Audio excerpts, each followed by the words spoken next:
or golfer at the Jim Bogey Open. Please sign up by contacting jimbogieopen@gmail.com. That's jimbogieopen@gmail.com. From the Sheedy Family Chiropractic Studios, this is the Quad Cities sports leader, ESPN 93.5, KJOC Bettendorf.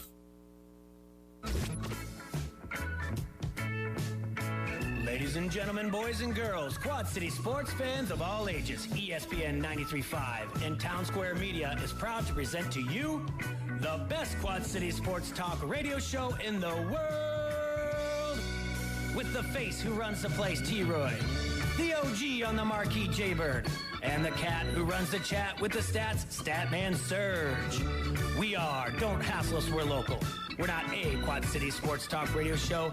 We're not the Quad City Sports Talk radio show. We are your Quad City Sports Talk radio show. Welcome to the conversation, Quad Cities. But first, the Dawn.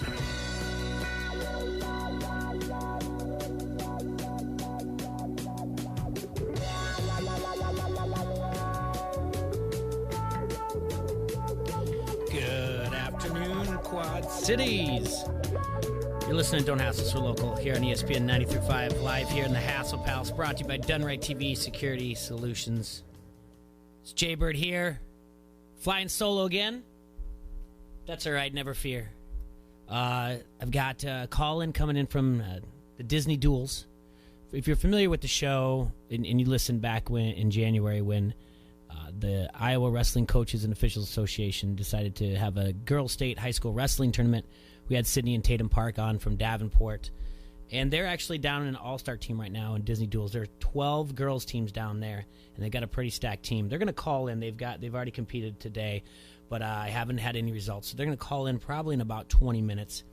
At 1 o'clock, we've got the coach from the Iowa Select Volleyball Club based in Davenport. They've got 3 teams competing in the U.S. National Volleyball Championship in Indianapolis at the end of this month. These girls are anywhere from the age of 15 to 17. So Jenna Britt's going to talk. That's from, like I said, the Iowa Select Volleyball Club here in eastern Iowa. The list that they have of girls that have gone on to play, just in D1 alone, there's 13 of them, incredible. Plenty more that have gone on to play JUCO and NAIA D3 levels as well. So we're really happy that they reached out to us and wanted to talk to us about that. And then in the second half, we're going to have Adam Rosso on from, Hawkeye headquarters in WHBF. We're going to talk NBA draft. We're going to do some reckless speculating about what's going to happen. I'm going to throw out a bunch of dumb trades to him, and he's going to tell me I'm an idiot for even suggesting it. So it sounds like fun. Plus, I've got a segment for him in the second half where we're going to do 3 Truths and a Lie, the NBA draft version. So if you remember yesterday, Tom Caker from Hawkeye Report came on and talked to us about things going on in Hawkeye. And I asked him to do something, 3 Truths and a Lie, and he did a Hawkeye version. He did a great job. I posted a few things on our Facebook page and from yesterday. So if you didn't listen yesterday, you didn't hear, you can go back and you can kind of, guess which one is a lie. It's just something for fun as well. Real quick, go over some of the scores from last night. The Cubs and the White Sox, they split so far in the north side version of the Crosstown Classic. Big story there is Wilson Contreras with the, big grand slam, despite what might be said about umpires. You can't leave it up to the umpires. Cubs win 7-3. Red Sox beat the Twins 9-4. What's the key there to that loss for the Twins? Well, it's the first time in 3 weeks that the Twins' lead in the AL Central has not been double digits. It's now currently 9 games over Cleveland. So, yes, that is a little concerning, I guess. Not so much, but Cardinals are win 2-1 over Miami Marlins in 11 innings. For the Cardinals, Daniel Ponce de Leon goes 6 innings, 6 Ks.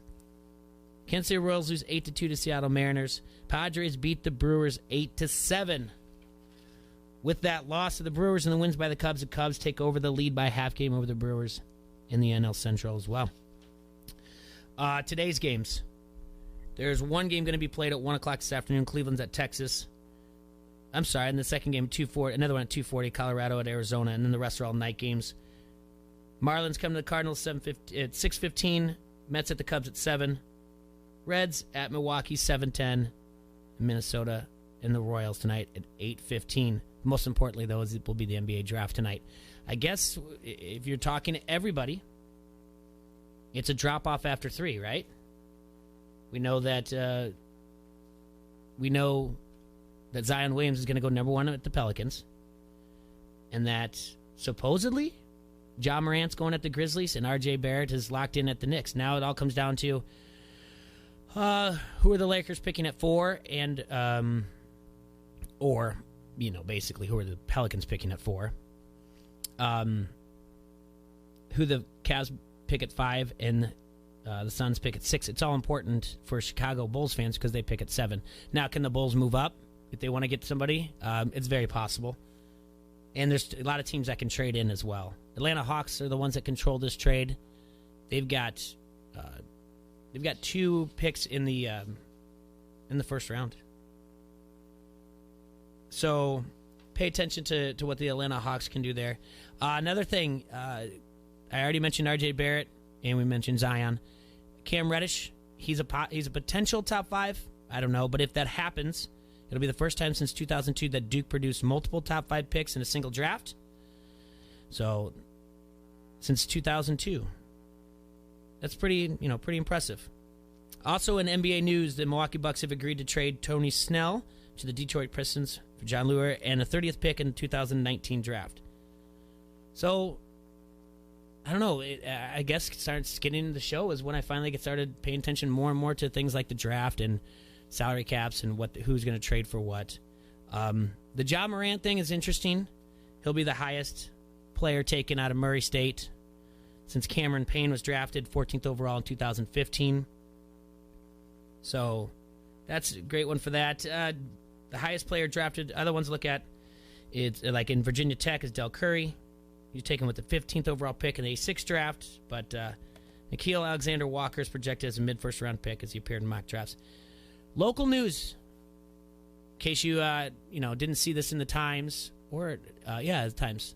I'm just seeing I'm wondering if KWQC had done it yet. Sports. Luke Toporowski, the NHL draft is this weekend, and he's projected to go somewhere in between. He's been as high as projected to go as 95 and some as low as 110. We're going to talk to him tomorrow because we talked to TJ Sikkema after the MLB draft and all the things he went through going through the draft.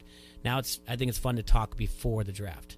All the things he's doing. He says he's going to be at home with his family, which is, you can understand that. I think the draft is at Vancouver. It starts Friday night and it's just first round. Then they go Saturday night into all the other rounds. So I've seen projections of L.A. I've seen the Golden Knights. And again, you can read the quote. He says everything right, and he'll probably say it does too. Doesn't matter where he goes. It's just a dream to get drafted if he does. So, but like I said, tonight, I do think this is going to get a little wonky tonight. I think there's going to be some trades, and it's going to make things a little bit difficult to follow. So that's why I want to mess around with Rosso in the second half and ask him what he thinks about that. Outside of the 3 that I mentioned, the other guys to look at are Jackson Hayes out of Texas. He's a freshman, averaged 10 points a game. And then Darius Garland, freshman out of Vanderbilt. And he's the one that has a few injuries. He's the one through the season. He's the one that they say, this would have been a 4-person draft, if not. Everything I'm looking at for the Bulls, Kobe White from North Carolina, point guard. And that's who actually Serge brought up when we talked to him a couple days ago. He said, I think it's going to be Kobe White. I think at the time before that, I was looking at a projection, I think, from SI.com. So, if you're big in the draft, if you're big in the NBA, it'll be a good night for you. I'll definitely be paying attention. I don't know how soon I'll be able to tune in.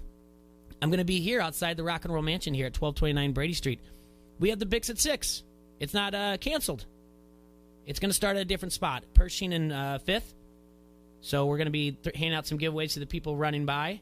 Not our big ones yet, not our QC Hassle. We got to that's a teaser for those to come. But we have some giveaways to do. So if you're running the Bix at 6 tonight, stop by the Rock and Roll Mansion, say hi. I think I'm going to bring one of my kids, and I think I'm going to bring Rowdy. I'm going to let him hang out here with me.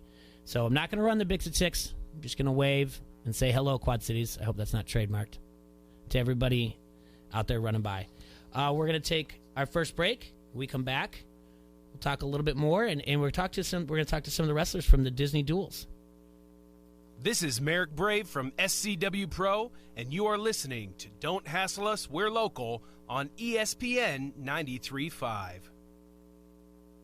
Sales, parts, and service, River Valley Turf has you covered. They professionally service not only John Deere equipment, but all of your outdoor power equipment, no matter what the brand or color. From John Deere lawnmowers to gators to zero turns, all the way up to utility tractors. The weather has been rough this spring, and the mowing conditions have been horrible. So give your mower a much-deserved tune-up and check over to make sure it makes it through the season. River Valley Turf offers 2 state-of-the-art repair shops and will even do house calls with their John Deere service vehicles right to your mower. Don't trust just anyone with that John Deere mower. Call River Valley Turf in Davenport or Silvis and get it done right the first time. And voted the #1 power equipment dealer in the Quad City Times Reader's Choice 2 years in a row. What more could you want? The best brands, 2 convenient locations, and the service you demand. Service specials on now. Call River Valley Turf today. ESPN 93.5 is the Quad Cities sports leader and home of your local sports show, Don't Hassle Us, We're Local. Listen for a chance to win everything from tickets to free food. Every time you win and pick up your prize at the ESPN 93.5 Pepsi ticket window, we'll give you a Pepsi for the road as well. It's like winning twice. Get more chances to win by downloading the ESPN 93.5 app or going to ESPN935.com. From the Quad Cities sports leader, ESPN 93.5. This is the Will Kane Show. I think Antonio Brown has done anything but earned the benefit of the doubt. But that's not to say Ben Roethlisberger has been some great leader, that he is blameless in these situations. I think he created a situation where it's quite obvious whether your name is Antonio Brown or anybody else, you're going to end up at crossways with Ben Roethlisberger. His leadership has been anything but perfect, and I think he recognizes it. The Will Kane Show, 2 till 5 on the Quad Cities sports leader, ESPN 93.5. Blue Jack. Now through July 6th at Volkswagen of Quad Cities, celebrate your freedom from high prices and drive the exact VW you want with zero do-it signing, zero down payment, and zero payments for 90 days. Your freedom to drive with zero down ends July 6th at VW of Quad Cities. Online at VWQuadCities.com. Blue Jack. On select models, see dealer for full details. Manufacturer incentives applied, plus tax, title, license, and a $180 doc fee with approved credit. Interest accrues from time of delivery and 7/6/19.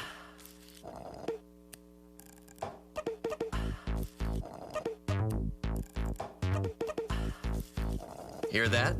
That's the sweet sound of Minute Maid slushies at McDonald's, turning up your summer. Every sip, slurp, and brought to you by 3 refreshingly chill flavors like blue raspberry, fruit punch, and new sweet peach. Only at McDonald's and only for summer.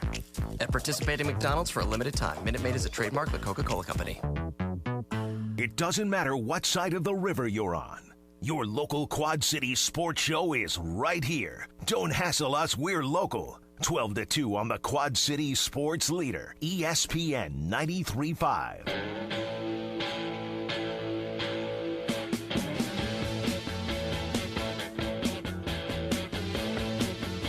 Welcome back to ESPN 93.5 and Don't Hassle Us, We're Local here in the Hassle Palace. Brought to you by Done Right Security, TV Solutions. I think I just said that backwards. Before we went to break, talking about the NBA draft tonight, the draft order just in the top 10, looking at this. New Orleans Pelicans, Grizzlies at 2, the Knicks at 3, Lakers at 4. That's the Pelicans pick, though. Cleveland Cavaliers, Phoenix Suns at 6, the Chicago Bulls at 7, Atlanta Hawks at 8, Washington Wizards at 9, Atlanta Hawks at 10 also. So, the other thing to look at is what's the Chicago Bulls going to do with this pick? Are they going to trade for something here? I mean, also you can look at let's look at the Bulls first. All right, the Bulls pick so far that they've done in just this will be Paxson's 18th year. Looking back on some of the picks that they have in the first round, let's just go in the 2010 on.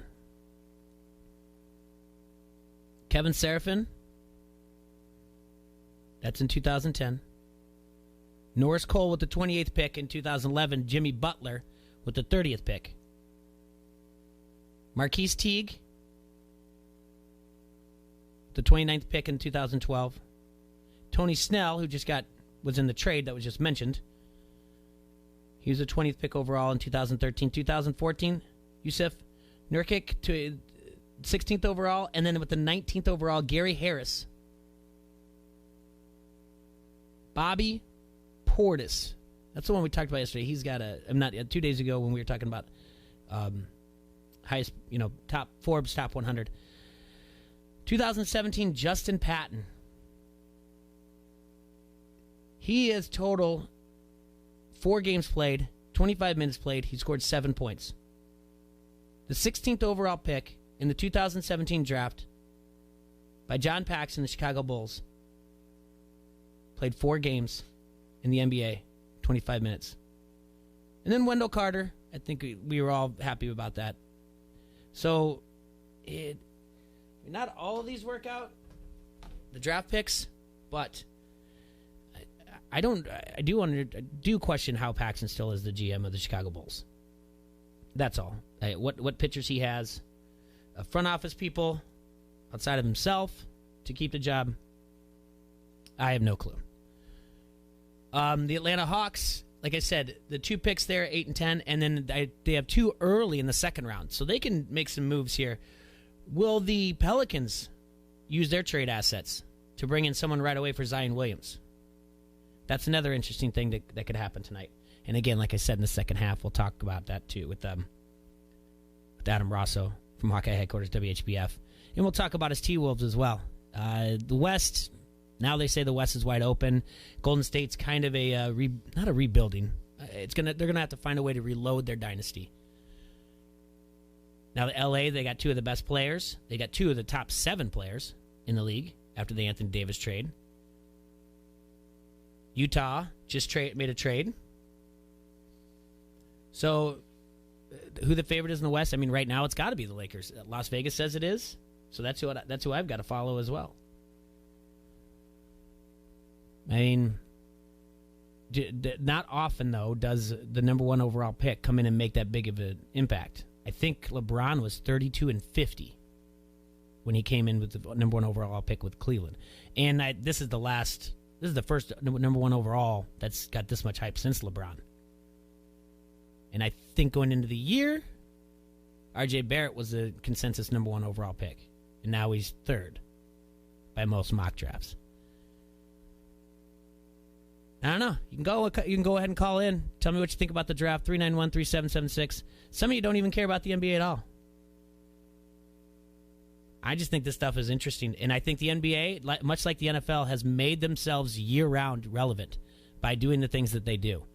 NBA by spreading out the lottery. NBA by having the draft, now. And then they'll go to Summer League, which our friend Tom Kaker went to last year. And then the season starts. They're relevant year-round. Same thing with the NFL. They've found a way to use social media and other things, such as the draft or the schedule release, to make themselves relevant year-round. OTAs, preseason. And I guess that's where the MLB has to come through, and they have to find a way to make themselves relevant year-round. I know I showed something on Twitter. It was the kids at the Mets game. There was 3 of them standing up. The other team was pitching, and they're just standing up, and they're just rotating their hands over. They're, putting a hex on the pitcher. And they got asked to sit down. They weren't blocking anyone's view, but an usher told them to sit down. And that's what I wrote on Twitter. Man, you keep this up, you're going to lose. This is how you're going to lose fans, the future of fans. And this isn't anything new. And I don't really want to get too into the story, because, like I said, we're going to have a phone call in just a minute here. But I remember an elderly lady, Game 5 of the 1984 NLDS, Rick Sutcliffe's on the mound against the Padres, and she did the same thing. The same exact motion. I remember it very well. I was 8 years old. I still think she put a hex on Rick Sutcliffe and the Cubs that day. It's one of the very few times I've ever cried at a sporting event. I know you see me wearing my Twins hat, but back then, I was told to be a Cubs fan, and I was. It wasn't until I was much older that I made the decision to make a switch. And that wasn't on me. That was on the ownership of the Cubs at the time. But the MLB has to find a way to make themselves relevant year-round if they want to keep the young fans going. And you can say what you want. It's not about, taking away the experience by moving the fences. The netting. That's not it at all. Because just because you play catch every once in a while, one kid gets to play catch every once in a while with Anthony Rizzo, and it goes viral, that doesn't mean that experience is gone because the netting's not there. It just doesn't happen. So, we just went, 2 weeks ago with the MLB draft. No one can really tell me overall who the number one pick was, or even for their team. You'd have to be pretty solid to follow that. But the NBA and the NFL have figured out a way to make it relevant. And I know it's also because the MLB, it takes so long for them to develop to get there. But in some cases, I just read you your number one overall pick, only makes it 4 games? I'm not going to tell you who the 2016 pick for the Bulls isn't even in the league anymore. The second round isn't anything it isn't a guarantee that you're going to be in the league. But the thing is, they make it relevant. They make it fun. They use social media well. And that's where the drop-off point is. We talked to Emily Van Buskirk from Peoria Chiefs. They do a great job running their social media. We had Kaylee Golden in here. She does a great job, too. Minor league. And this is starting to become a thing. Mass media journalism is starting to become a thing because they realize all places actually realize they need to use social media as well as just reporting the news. Look at this as well, this place. We started off as just a podcast. And by the analytics, there wasn't a lot of downloads. And that's not too far off for where we live. You find here there's not a lot of people that listen to podcasts. And if they do, then they're obsessed with them. Then they go to social media and say, I need to listen to more podcasts. But it wasn't until we used social media, and that's why we call friend of the show, Bob McClellan, the Bob Father, till we first used Facebook Live. We used social media to put our show on there, and that's where it grew. Then people could comment. Not so much right now, but hey, we've got things to do. T-Roy's putting on a big show. Serge is putting things together for 11/17. I'm not gonna take the show off though. I'll still be here. I'll make a few phone calls, text a few friends, say, hey, give me a call. As a matter of fact, speaking of a phone call, I have somebody right now. You're on the air. Who we got here? Hi, this is Sydney and Tatum. Hey, ladies, how are you? We're doing well. It's just me in the studio here, so you guys are keeping me company. All right. All right. So you're down at Disney Duels right now, right? Yes, sir. Okay. And did you guys compete today? We did. How'd it go? Our longest day was today. Okay, you're already done for the day? Yes. So you started at when was your first duel? Was it at 8 o'clock our time? 8 o'clock our time here. Okay. So 7 back home. Yeah. All right. So who did you guys wrestle first? Indiana, I think. I think it was an Indiana team. Okay. And we already had 3 duels yesterday too. So we just completed day 2 of wrestling. All right. For those of you just tuning in, this is Sydney and Tatum. Sydney, state champion wrestler from Davenport Central. Tatum, state champion wrestler from Davenport North. And sisters, just go to different schools. State champions for the Iowa Wrestling Coaches Official Association. This was back in January. But you guys are on the Iowa elite team here down at Disney Duels. So you said you wrestled Indiana first, right? Yes. Okay, and how did you ladies do? Well, I had a forfeit. Who's I? What was that? Who got the forfeit? Tatum, who's ducking you? I don't know. They were just kind of a small team in general. Okay. They didn't have quite a full lineup, so it was kind of hit or miss. All right. And then Sydney, you had a match? Yes. I ended up losing 5-0. No, I don't. It was either 5-0 or 4-0. 5-0 or 4-0? Yeah. They had some pretty big girls. Oh, so you're saying the scale was towed a little bit, maybe? Maybe for their team, yeah. Oh, that's Indiana's known for that, by the way. So the team won the duel, right? Yes. Okay, and then what do we have after that? St. Louis. St. Louis. They had a couple girls from a high school area around there. Okay. And then how'd that go? I had another forfeit. Oh, get out of here. Yeah, 2 in a row kind of thing. I was going into the second period tied 0-0, and then I ended up getting a defensive pin. And, yeah. Pretty dirty. It's pretty good. All right. And then, so did you guys have another duel after that? We did. How many did you have today? I have 4. Okay, so, all right, so we've got through 2 of 4. So what was the next duel against?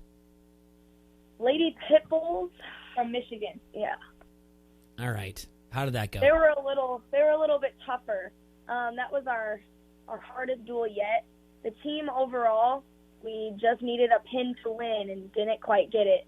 But individually, we all did really good. Especially cheering on our team. I think that was my favorite part of that duel. Mm-hmm. So going into the last match, you needed a fall, and you guys didn't get it. Yeah, our heavyweight girl needed a fall and came up just short. It was all right, but it was really fun. All right, and then what do you have? And then what was your 4th duel? How do you not remember this? It just happened. That's a good question. They're from Florida. Okay. And how did you ladies do? Pretty good. Yeah. I pinned my girl, and I ended up pinning my girl, too. Okay, so you go 3-1 today. Is that in, like, a pool? No, it's something weird. It's like, You're cutting out. Say that again. kind of weird because each team will wrestle everybody, and they'll figure out who gets what place. Okay, so so obviously the Michigan Pitbulls, that they got away with a win. Is there any other tough competition out there that you guys are eyeing? I don't really know. We have just 2 more duels tomorrow morning, and then I don't really know who they are. Yeah. So just go out there and wrestle us. So you kind of need a team to step up against the Pitbulls, right? Yeah. Pretty much. All right. And then do you guys start doing things like eyeing criteria from there? Like, let's say you beat the team that beats the Pitbulls, and then you guys each have a loss. Do you start looking at team criteria to see who wins the thing, or do you guys not look that far ahead? I think that's how it works. Yeah, I think that's how it would work. But I don't think they've lost to anybody yet. Well, it's day 1. Yeah. 2 more. It's day 1, though, right? Day 2. Oh, how'd you guys do yesterday? You guys won all of them? Yeah. Why is it, yeah? How do you not know? Think about it. How do you have to think about it? Long day. I mean, you went into today saying, like, all right, the team is undefeated. Now we need to go 4-0 to stay undefeated, right? Right. What are you guys doing down there? Are you guys riding the teacups or in between? Sleeping, eating, wrestling. Yeah, that's all we really do. All right. Did you guys already weigh in for tomorrow? We only had to weigh in 1 day. Oh, okay. And then how long are you guys down there for? We leave Monday. Sunday or Monday. I think Sunday's our last day here. Yeah. Okay. And then do you guys get to go sightseeing at all? We are going to the parks on we're going tonight. Yeah. After wrestling tomorrow. And then all day Saturday, Sunday. Okay, so tomorrow's your last day of competition, then all day Saturday and Sunday. Yep. All right. And how's the so you said the team morale's up though? Everyone's cheering for each other? Yeah. Oh, definitely. And so what's on the horizon after this? You get done with Disney Duels. What are you ladies doing with the rest of your summer? Where are you going to be wrestling at? Or are you taking a break? We're really just working our cross country practices, jobs, CrossFit. getting ready for the next thing we have coming up. I think the Midwest in July, in late July, I think. Where's that at? It's. I don't know. I think I'm losing you. I think it's around Springfield, Illinois. Okay. Around Springfield, Illinois. Well, I want to thank you guys for calling in. I know you guys are busy, and like you said, you're tired, but that's awesome that you guys are down there. Your team is just, I mean, that Pitbulls team has to be pretty good, because I've seen your guys' roster for the Disney duels, and it's very impressive. I mean, obviously you two have a very impressive resume, but your teammates do as well. So I hope you guys are having fun, and I know you guys are representing Iowa well, and we appreciate everything you're doing, and we're cheering for you up here still in the Quad Cities. Awesome. Thank you. Thank you so much for calling. Yep, no we problem. always love being on the show. Say that again? So we always love being on the show. Yeah, we love having you. You guys keep it up there. Go get them, okay? Okay. Take care, ladies. Yep. Bye. Bye. All right, that's Tatum and Sydney Park here from Davenport Community School District. You got state champion wrestlers. The resume that they have is just incredible. And, you know, it's one of those things that the story that I always share, and with you guys as well, is that we, growing up wrestling, coaching wrestling, having a daughter, I was never really a fan of girls wrestling, and it was growing and growing. And it took a conversation once with a friend of mine, friend of the show, Dave Morgan. You guys heard him. He has 2 daughters. Said, would you ever let your daughters wrestle? He said, sure. And we kind of just talked it out. And he said, you wouldn't? And I said, I just don't get it. I don't think so. And then I just had a long talk with my daughter. Well, the story's a little bit different than that, but you know, she asked to wrestle, and I couldn't understand couldn't convince myself why I could tell her she could do whatever she wants, but I was going to limit her. So I let her wrestle, and she did it for, I'd say, half a season, but she never went out on the mat. She just did it in practice. And then eventually she said it's not for her, which is fine. Made me feel good, because I knew that I had given, I had said, let her have the opportunity to do whatever she wanted to do. I didn't hold her back. And then as this was growing, and Iowa Coaches and Officials Association created this state tournament in real fast. It was up in Waverly. They did a great job. Just started reaching out more and more to these local female wrestlers. And we got to meet not only just Tatum and Sydney, we got to meet Ella Schmidt from Bettendorf. And on top of it, just like on Friday when we had the FFA from Wapello and that's putting on the pro rodeo, just very well-spoken young ladies, and just a blast to have on and to hear their stories, and the traveling that they do and the people that they meet in this wrestling world is great. And I'm a big supporter of the sport of wrestling. I want to keep it alive, and in turn, I'm also a big supporter of girls wrestling, and in high school as well.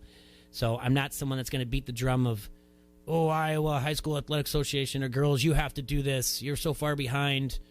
I'm more just supportive, because I think the support is going to get it further than, coming down on the Iowa High School Athletic Association and or the Girls High School Athletic Union.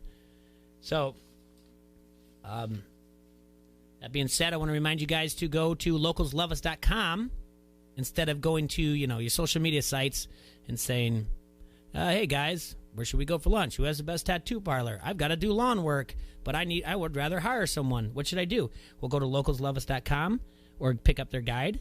They have an easy-to-use table of contents, and just click on anything that you want. You'll get the top 5, maybe even more. And you should go and vote, because it's your voice. It's for the Quad Cities. And the more you vote, the more you can enter to win gift certificates. Chopper's great. He's a friend of the show as well.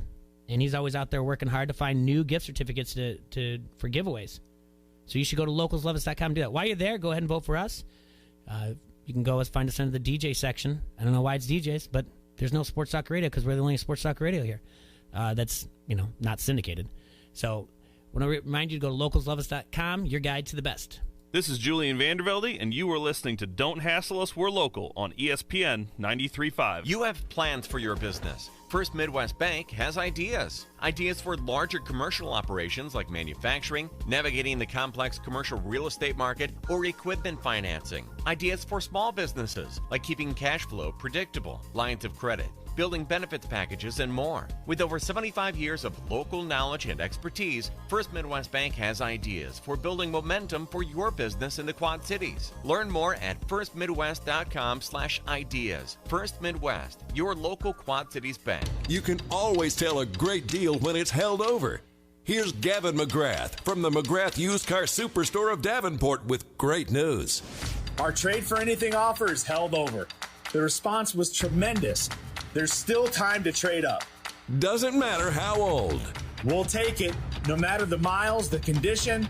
Tug it, tow it, or just tell us where it is. We'll trade for anything. At the McGrath Used Car Superstore of Davenport, get out of the old. Get what you want, over 2,500 pre-owned vehicles with payments from $167 a month. Certified pre-owned trucks starting at $10,988. Listeners always ask, what about credit? All credit applications accepted. Nobody works harder to help. Don't miss this. We'll trade for anything. Just no firearms or spouses, please. At the McGrath Used Car Superstore of Davenport, 4618 North Brady Street in Davenport. Online, McGrathAuto.com. Sales, parts, and service, River Valley Turf has you covered. They professionally service not only John Deere equipment, but all of your outdoor power equipment, no matter what the brand or color. From John Deere lawnmowers to gators to zero turns, all the way up to utility tractors. The weather has been rough this spring, and the mowing conditions have been horrible. So give your mower a much-deserved tune-up and check over to make sure it makes it through the season. River Valley Turf offers 2 state-of-the-art repair shops and will even do house calls with their John Deere service vehicles right to your mower. Don't trust just anyone with that John Deere mower. Call River Valley Turf in Davenport or Silvis and get it done right the first time. And voted the #1 power equipment dealer in the Quad City Times Reader's Choice 2 years in a row. What more could you want? The best brands, 2 convenient locations, and the service you demand. Service specials on now. Call River Valley Turf today. Casey's wants to introduce you to the newest member of the neighborhood. Meet the all-new Casey's.com. Now the same great made-from-scratch pizza is always easy to order, right at your fingertips. Casey's.com.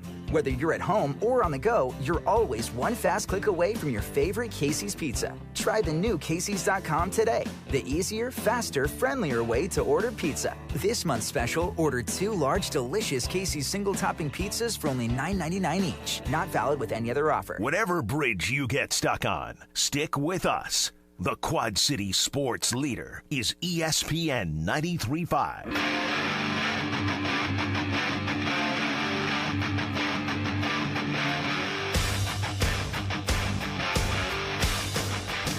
We're in the House of Pals, brought to you by Done Right TV and Security Solutions here on ESPN 93.5. I want to thank you all for listening. Reminder that you can listen on the Facebook Live as well. Leave comments on the Vans Pizza Pub and Grill Facebook comment thread. You can listen to us on the app. Go ahead and download that 93.5 FM, KJOC. And you can listen to ESPN935.com. Click in the upper right corner, listen now. Go download the app. It's a way that you can be entered to win prizes. Same thing online. There's a contest portion on there to do that. I want to remind you also that tonight, the Bix at 6. It's moved from its normal location, which used to start at the Quad City Times building. Now it's going to be at 5th and Pershing. Stop by the Rock and Roll Mansion. We'll be out there cheering you on, saying hi to everybody. And while I got your attention about Facebook, make sure you go out and like our sponsors page. LocalsLoveUs.com, Done Right Satellite, Front Street Brewery, Jen Peterson Murphy, Pints, Oscars, Harringtons, the Tangled Wood, the Blue Iguana, just to name a few. Go out there and do that. Last day, folks, of spring. It's the last day of spring. It's a beautiful day out. Kind of worried about what's going to happen the next couple days because of rain. Too many rainouts in the softball field. So, for the last day of spring in 2019, June 20th, 2019, I give you the national days. Today is Vanilla Milkshake Day. Vanilla Milkshake Day is happily enjoyed by many people on June 20th of each year. You can obviously you can celebrate it by making your very own vanilla milkshake. The first term milkshake was used in print in 1885. By 1900, a milkshake was often referred to as wholesome drinks made with chocolate, strawberry, vanilla syrups, because it was originally made with cream, eggs, and whiskey. They later added a scoop of ice cream. Pretty sure they got rid of the whiskey. That's why you can have it now. Just off the top of my head, top 5 milkshakes, Quad Cities. Well, we're going to go Whitey's, right? Dairy Queen? Or is that just more for the blizzards that we know? Who gets a milkshake at Dairy Queen? Lago Marciano's? You can help me out on the Vans Pizza Pub and Grill Facebook comment thread. If you're going to enjoy National Vanilla Milkshake Day, hashtag Vanilla Milkshake Day, where are you going to do that here in the Quad Cities? Leave us a message. Today is also National American Eagle Day. This day is set aside to honor our national symbol, raise awareness for protecting the bald eagle, assist in the recovery of their natural environments, and take part in educational outreach. The bald eagle is both the national bird and the national animal in the United States of America, and it appears on its seal. At one point, the bald eagle was on the brink of extinction. But eventually populations recovered, and on July 12, 1995, the species was removed from the federal government's list of endangered species. National Bald Eagle Day. For more information on National American Eagle Day, go to www.eagles.org. This is National Ice Cream Soda Day? So, I guess this is a play off the milkshake. There are many claims to the invention of this delicious treat. One such claim was made by Mr. Robert McKay Green. According to Green, he created the beverage in 1874 in Philadelphia when he ran out of ice for his shaven ice treats. Substituting ice cream, he had a hit on his hand. Green even put it in his will that his gravestone read, "Here lies the originator of the ice cream soda." Philip Moore of Elizabeth, New Jersey would mix soda water with ice cream to make the drink colder. This practice took place as early as 1862, beating out Mr. Green's claim. Advertisements in 1862 Newport Daily News for Shell to celebrate ice cream soda encourages customers to try it. By the looks of it, it was something new at this time. If that's what you're going to get upset about, fight over, then so be it. National Hike with a Geek Day. National Hike with a Geek Day on June 20th summons the techies, geeks, IT gurus, and gamers to push away the keyboard and strike out across the inviting landscapes of nature. The day isn't limited to tech savvy who speak in code, nor is it just for emoticon-loving web surfing fact finders. If you've ever texted your significant other from another room or checked to see if Alexa has a skill to restart the dryer, you probably fit the criteria of National Hike with a Geek Day. Both as a way to unplug from technology and re-engage with people all around them, National Hike with a Geek Day calls to all those who can pronounce osmium correctly the first time. The number crunchers in every area of scientific study and research. June 20th is also the summer solstice. So, that's your national days. On your last day of spring, 2019, we need a summer. We need to forget about this. We need days, not just one day. We need days at the pool. Speaking of, do people go to public pools anymore? Like, I know yesterday we talked about the goofiest days in the goofiest scenes in movie history. We brought up the Sandlot. We all know the scene in the Sandlot with the public pool. But do people go to public pools anymore? I mean, I remember when they just used to be packed. I'm older, so I don't really have the time during the day to go to a pool. My kids will go for, like, their playgrounds, but I don't really ask them how the population's going. But then again, the weather really hasn't been playing a good factor in that as well. So, I don't know. Yesterday in sports, Cubs beat the White Sox 7-3. Red Sox beat the Twins 9-4. Padres over the Brewers. Cardinals 2-1-11. Mariners 8-2 over the Royals. I'm going to be watching Twins this weekend. I am interested. I'm thinking about getting out of town next weekend, though. That is if we don't have a softball tournament that we're coaching in rained out, and then we have to add another one. Next weekend, the Twins are going to be in Chicago. I'd like to go see them play up there. I don't really have... It doesn't bother me to go to guaranteed rate. I know we said the other day before we talked about the Crosstown rivalry, I'd rather go to Wrigley. It's just the nostalgia's there. I don't really have that great of a time at guaranteed rate. There's not the atmosphere around the stadium isn't the atmosphere for me, so I'd much rather pick Wrigley. Serge went as far to say that Wrigley was a dump. I don't care. I don't believe that. I think it's easily in the top 5 stadiums in the Major League Baseball. I mean, right away, if you say I can only go to 5 games, 5 places, you're going to say Wrigley's going to be in there. Fenway's going to be in there as well. Yankee Stadium. I know we talked about at the beginning of the season. If I had to pick, I'd want to go down to Arlington because it's the last year that's going to be for the Texas Rangers. I'd probably want to be in San Francisco, too. I've never been on the West Coast. I'd like to see a game on the Bay. Not Oakland, though. San Francisco, yes. But I still would go to Wrigley, even though I've been there the most out of it. No, not the most. Second most. I still would go to Wrigley. Wrigley would be my top 5. I definitely would go to Fenway. I wouldn't go to Philadelphia. I just can't. You can't convince me to go to Philadelphia. DC, maybe? Just because I like DC? But here's the other thing, though. That way you're forcing yourself to go to a city where there's a lot of people. And I don't really like my proxemics invaded very much. My wife and daughter just went to New York. They showed me photos. It made me cringe. When I went to the concert, Paul McCartney concert at Tax Slayer Center, and 10,000 people from the Quad Cities or in surrounding areas were there, that was a lot of people. Way too close to my proxemics. I'm not a big city guy. No one calls me Big City J. Tall buildings make my knees buckle for some reason. I don't have a fear of heights, but tall buildings, I feel like they're going to crumble on me. Been that way my entire life.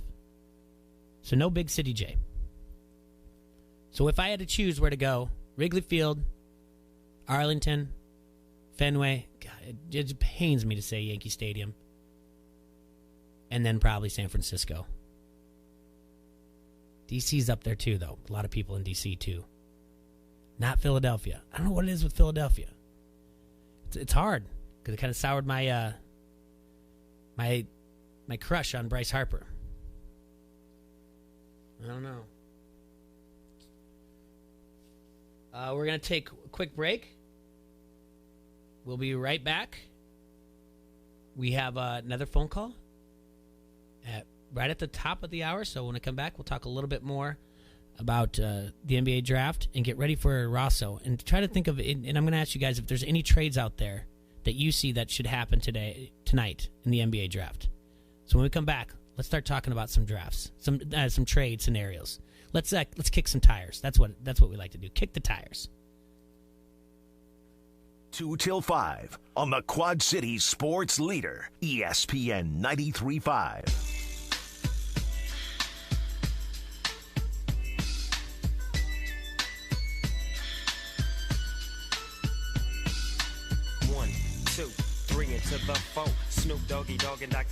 Casey's wants to introduce you to the newest member of the neighborhood. Meet the all-new Casey's.com. Now the same great made-from-scratch pizza is always easy to order, right at your fingertips. Casey's.com. Whether you're at home or on the go, you're always one fast click away from your favorite Casey's pizza. Try the new Casey's.com today. The easier, faster, friendlier way to order pizza. This month's special, order 2 large, delicious Casey's single-topping pizzas for only $9.99 each. Not valid with any other offer. They know losing is part of the game. In fact, good losers plan on it. And they never lose more than they can afford. Good losers know when to stop. If you're a good loser, you sleep no problem. But if you can't sleep, if your losses hurt too much, we can help. Call 1-800-BETS-OFF or visit 1-800-BETSOFF.org. and find out once and for all, are you a good loser? Brought to you by the Iowa Department of Public Health. ESPN 93.5 wants you to be an insider. Access great contests and giveaways and be in the know at ESPN935.com. Brought to you by Necker's Jewelers, where the Quad Cities gets engaged, and ESPN Quad Cities. From local to global, ESPN 93.5 has you covered with your Quad Cities sports talk show. It's Don't Hassle Us, We're Local. Talk sports with your favorite foursome, T-Roy, Jay Bird, Serge, and you. Weekdays from noon to 2 on ESPN 93.5. From the first pitch to the last out, you'll hear every inning of Chicago Cubs baseball on ESPN 93.5. He's at the warning track. It's at the wall. So long. Presented by Frick's Tap, Glens Creek Golf Course, G&G Retailers, Augustana College Athletic Department, Sexton Ford, American Family Insurance, Adam Rattler Agency. Game over. Cubs win. The Chicago Cubs are on the Quad Cities sports leader, ESPN 93.5. Sales, parts, and service, River Valley Turf has you covered. They professionally service not only John Deere equipment, but all of your outdoor power equipment, no matter what the brand or color. From John Deere lawnmowers to gators to zero turns, all the way up to utility tractors. The weather has been rough this spring, and the mowing conditions have been horrible. So give your mower a much-deserved tune-up and check over to make sure it makes it through the season. River Valley Turf offers 2 state-of-the-art repair shops and will even do house calls with their John Deere service vehicles right to your mower. Don't trust just anyone with that John Deere mower. Call River Valley Turf in Davenport or Silvis and get it done right the first time. And voted the #1 power equipment dealer in the Quad City Times Reader's Choice 2 years in a row. What more could you want? The best brands, 2 convenient locations, and the service you demand. Service specials on now. Call River Valley Turf today. Maybe you're ready to be a homeowner or looking towards retiring a little early. When you have plans, Midwest Bank has ideas to help bring them to life. From personal loans to mortgages, home improvement loans, and more, the experts at First Midwest Bank will work with you to give you and your family momentum toward life. You have plans. First Midwest Bank has ideas. Talk to one of our expert bankers in the Quad Cities today and learn more at firstmidwestbank.com/ideas. First Midwest, your local Quad Cities bank. Loan subject to credit approval. If security interest is property insurance is required. This is Tom Kakert from HawkeyeReport.com, and you are listening to Don't Hassle Us, We're Local on ESPN 93.5.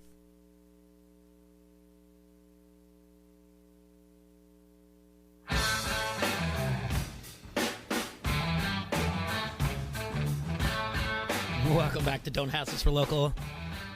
Brought to you by Dunright TV and Security Solutions here in the Hassle Palace. Crazy day here today. Flying solo, taking phone calls. Talked to Tatum and Sydney Park down at the Disney Duels for wrestling down there. Later on in the second hour, we're going to have Adam Rosso from WHBF Hawkeye headquarters. In a few minutes, we're going to have a phone call as well. Jenna Brett. I want to remind you about Oscar's Pub, the newest spot in Bettendorf for craft beer and cocktails. Located in front of the TBK Plex, facing Forest Grove Road, Oscar's is primed to help you party. Most importantly, June 22nd, Oscar's is proud to welcome you for the first time to the Quad Cities. My Posse in Effect, a Beastie Boys tribute band. Tickets are on sale in advance for $10 through their Facebook page. You can also buy them at the bar. They will be $15 at the door. Festivities will start at 6 p.m. and the Posse will perform at 9 p.m. That's Oscar's Pub, 5027 Competition Drive in Bettendorf. My Posse in Effect. That should be rather interesting. Should be good. See? Those of you out there say there's nothing to do in the Quad Cities. I say baloney. I say phooey. Stick with us. We'll find things for you to do. All right, a couple trades I want to look at. Things we can look at for tonight. All right, so we know about the first 3 picks, right? Zion Williams probably number 1. John Morant to the Memphis Grizzlies at 2. R.J. Barrett at 3. They don't want them to announce that ahead of time, and rightfully so. You don't really want that to come out, but everyone feels like they're kind of locked and loaded at that. So now it's about what's at number 4. The Bulls have reached out at the number 4 pick.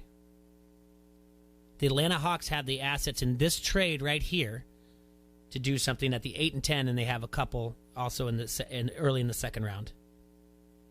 The T-Wolves have reached out, and the Seas have reached out for the number 4. And I guess it's kind of the consensus that if they're doing that, they're moving up to get Darius Garland. So that could be some trade scenarios right there. Wojnarowski of ESPN, he says that the Pelicans are looking for an established player in exchange for the number 4 pick. And they want to hang on to guard Drew Holiday. So, like I said at the beginning of the show, they could try to keep this into an established player to make a run in the NBA playoffs. How deep, I don't know. But it would be the first time in a long time that a number 1 overall pick could lead someone into a deep run in the playoffs. The other thing, who needs a point guard? The Phoenix Suns, the Bulls, and the Wolves all have point guard needs. I have no idea how the Timberwolves need point guards. No clue at all. In the history of following anything to do with the Timberwolves, and like I said, because living up there, there's always a lot of point guards taken. So let's take a look at the history of the Minnesota Timberwolves in taking point guards.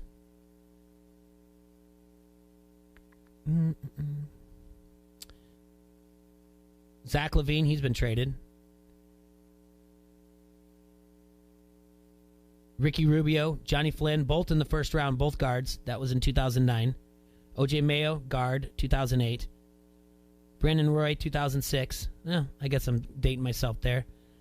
Because they have taken... Karl Anthony Towns, not a guard. But, well, then I stand corrected, I guess. Maybe they do need a guard.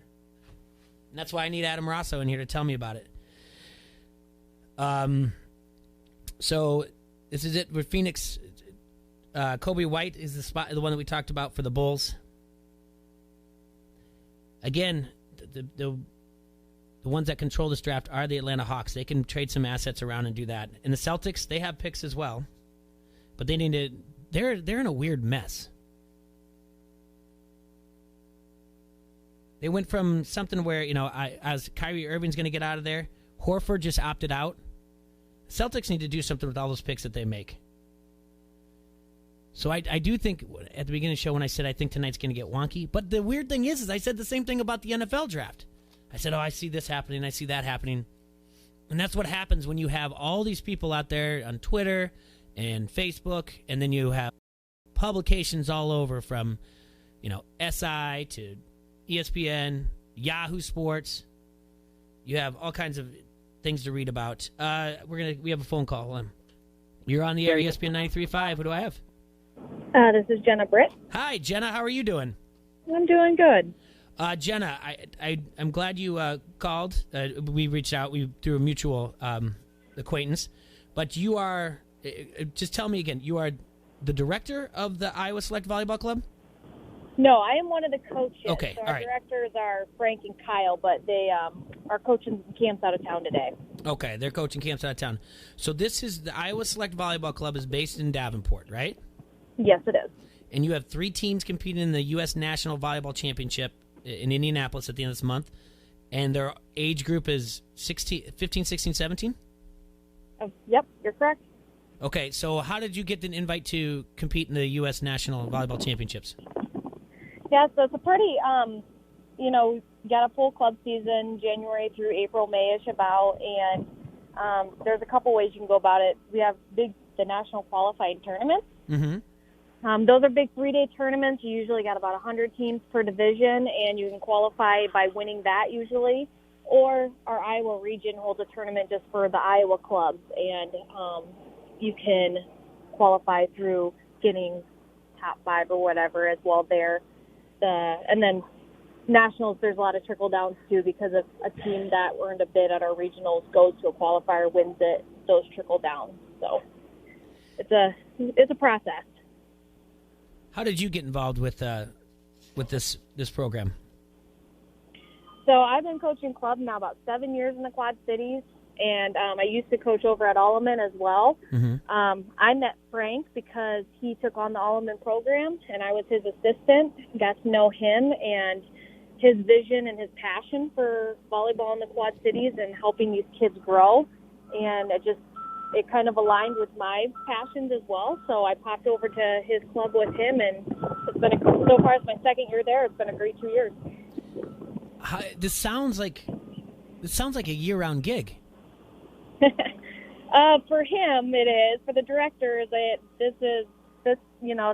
their job, volleyball. But me, I coach, so I come in when this club season comes around. So it's not full year for me, but I am still definitely very involved as much as he needs me to be or the club needs me to be. Okay, and Jenna, where are you from? I'm originally from Jessup, Iowa, but live down here in Bettendorf now. All right, where did you go to school at? Jessup High School. Yeah, in college? Oh, college? I went to College, Cedar Rapids. And you played volleyball there?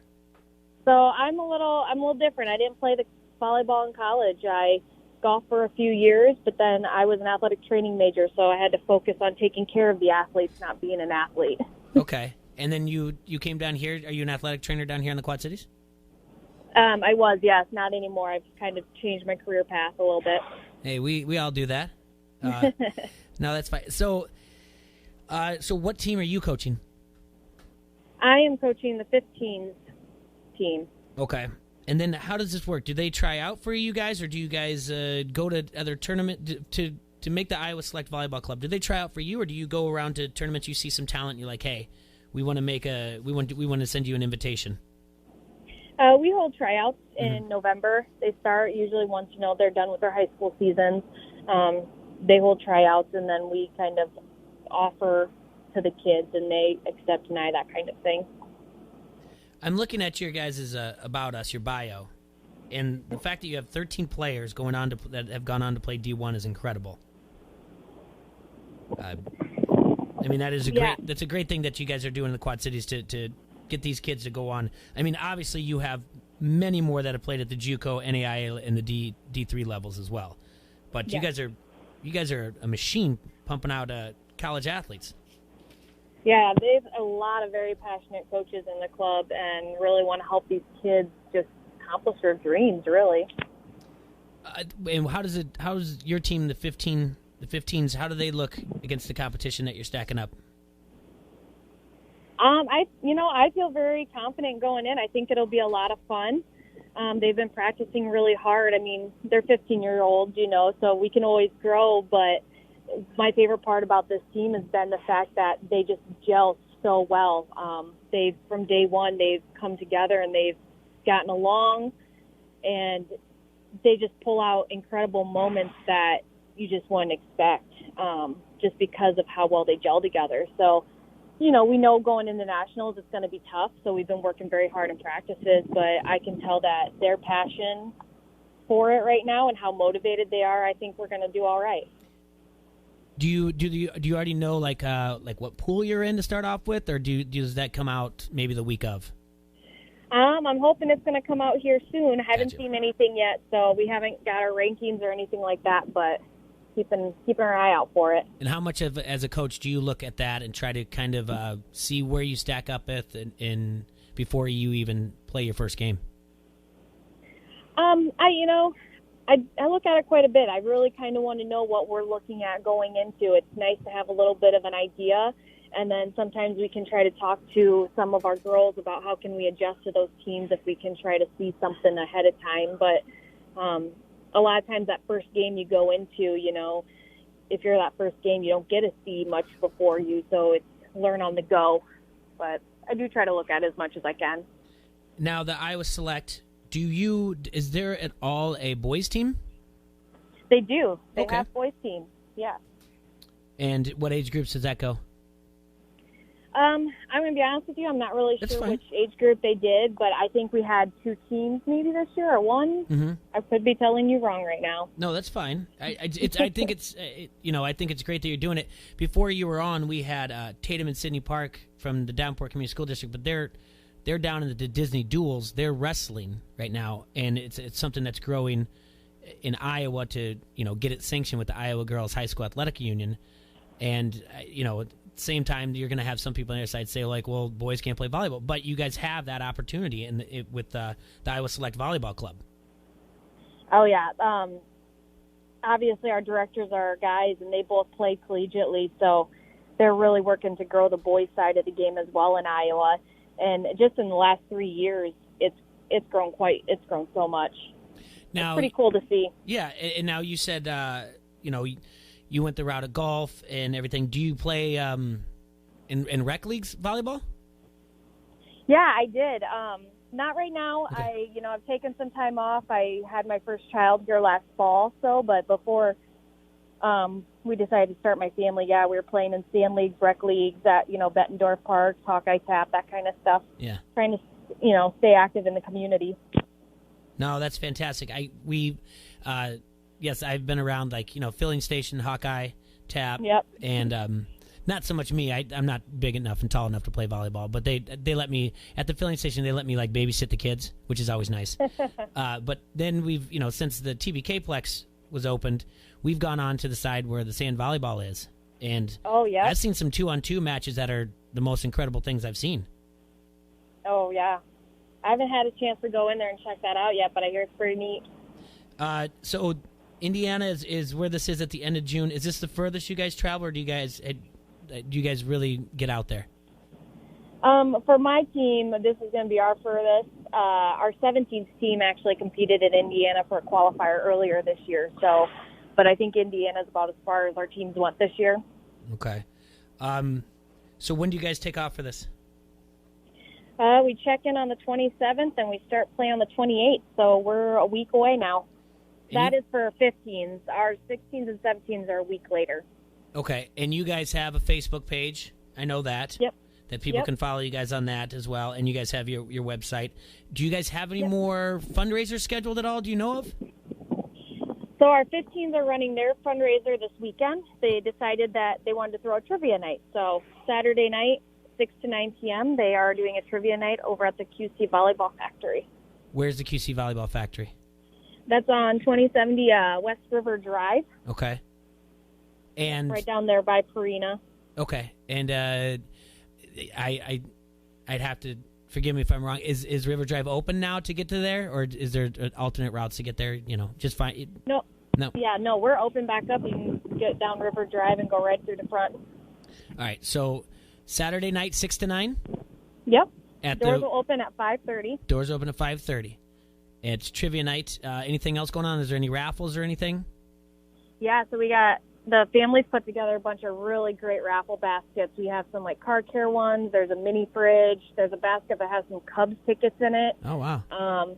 So they've been sitting at the factory all week because we have Iowa Select hosts summer league games for all the high schools. So they've been getting raffled off all week, and then we're going to raffle them off at trivia night as well and announce the winners Saturday night. Oh, well, that's fantastic.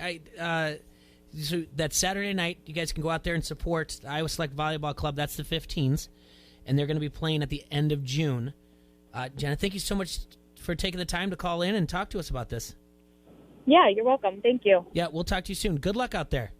All right, thank you. Yep. Bye. All right, that was Jenna Britt, coach of the Iowa Select Volleyball Club 15s. Reminder that the 15-year-old, the 16-year-old, and the 17 age group are going to be competing at the end of this month in Indianapolis in a national tournament. Like I said, you can go to their About page, but 13 Division I players they've put together in the short amount of time that they put this. They've been the Iowa Select Volleyball Club. They started off at Stars and Spikes, and that started all the way back in DeWitt in 1996. But since then, they've grown and grown and grown, and it's an impressive story in there. I'm joined in studio by Adam Rosso from WHBF Hawkeye Headquarters. Adam, thanks for bailing me out here, buddy. Yeah, man. Oh, how about I turn you on there, buddy? Mike's on now. Hey, man, flying solo today. Yeah, flying solo. Listening on the way over. I was waiting for somebody to chime in. They never did, so. Trying to do my best, Will Kane. Hey, good deal, good deal. We got a good day to talk about stuff, though. That's a cool interview, though. That's a cool thing. Getting around the country, showcase some talent and get some notoriety for the local volleyball players. Absolutely. And we talked to Sydney and Tatum Park. They're down at Disney Duels. There is so much out there, and it's one of those things that when we originally started the show and when we pitched it, we said there's just so much out here for talent in Western Illinois and Eastern Iowa that we're not, you can only cover so much. But the depths that we've gone to just by meeting Sydney and Tatum and Ella Schmidt and then talking to, the Iowa Select Volleyball Club, and then we've had from the Wapello, the FFA that puts on the pro rodeo circuit, and the teenagers who won the Iowa State billiards competition. There's a lot out there, and it's been a lot of fun to meet all these people. But anyway, you were back from a big weekend. Yeah, and I got a present for you here. Oh! It's a Navy. It's the hat giveaway from Saturday. I got too many hats to keep in my hamper and in my closet, so I figured no one else would want this besides you down here. So it's a little Joe Mauer number retirement hat, courtesy of Mauer Chevrolet. The giveaway on Saturday. So Mauer Chevrolet, he owns a dealership. I think we were talking about this at the game. I think his oldest brother runs it. I think the dad does something with it too, but I think the oldest brother is like the GM of the dealerships that are in the South Metro, south side of the So this cities. was the giveaway? That was the giveaway right there. All right. And so you were there at the retirement ceremony. Yeah, it was great. I mean, a little worried about the weather when we got up there. It was supposed to rain. The Twins president, Dave St. Peter, said, people asked on Twitter what his contingency plan was. As he said, the contingency plan is it's not going to rain, get to the ballpark. And he was right. It maybe sprinkled for a little bit right before the number retirement ceremony started, but after that it was cool. Joe did a nice job. For those of you who haven't seen it, he welled up a couple times, but held it together pretty well. And Justin Morneau spoke before him. They had messages from players around the MLB, and then obviously former teammates that were in attendance, not in attendance. So cool thing.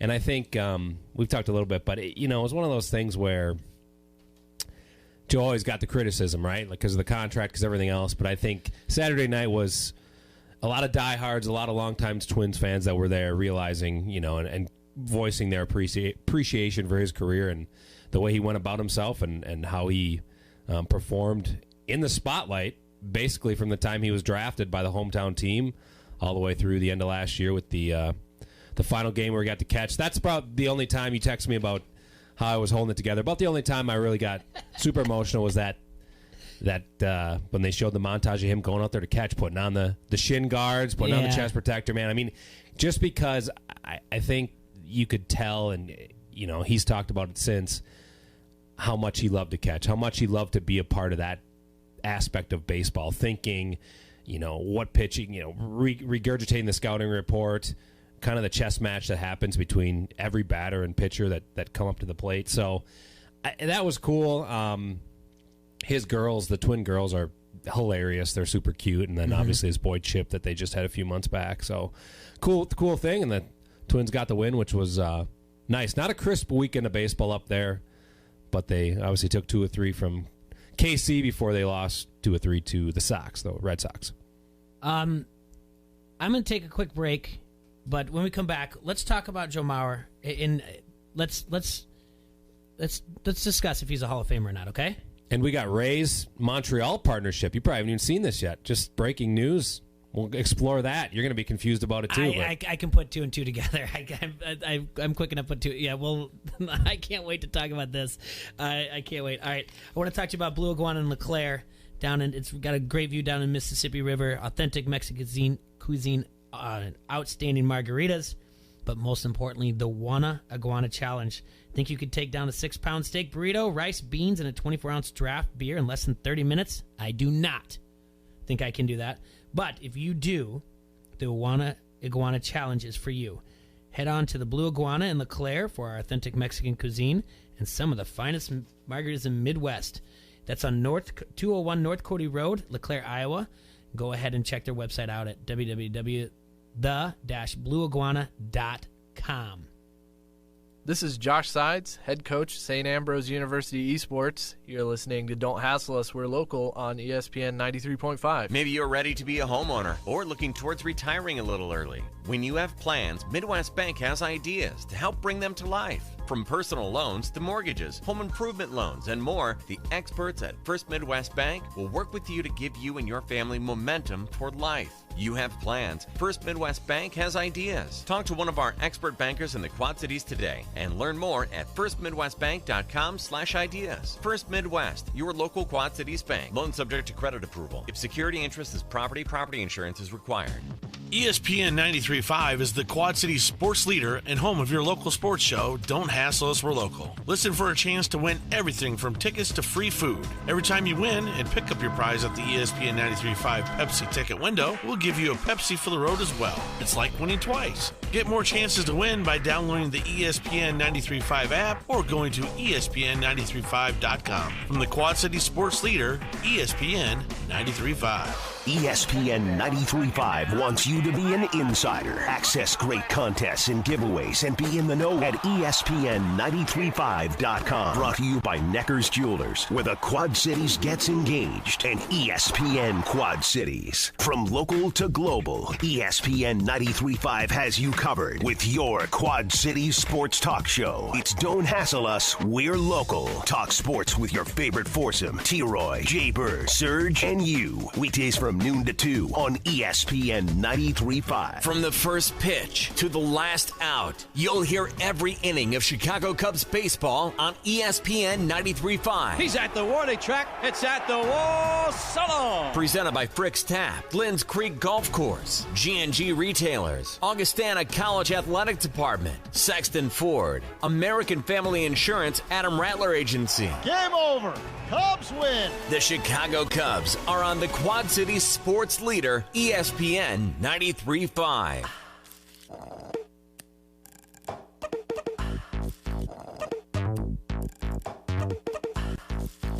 Hear that? That's the sweet sound of Minute Maid slushies at McDonald's, turning up your summer.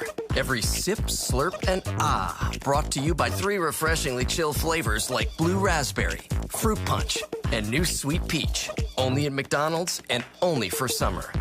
At participating McDonald's for a limited time. Minute Maid is a trademark of the Coca-Cola Company. Hey, did you go out for breakfast? Yup, got a sausage McMuffin with egg from McDonald's. Melty cheese and a buttery English muffin. You? Cereal. Just dry cereal.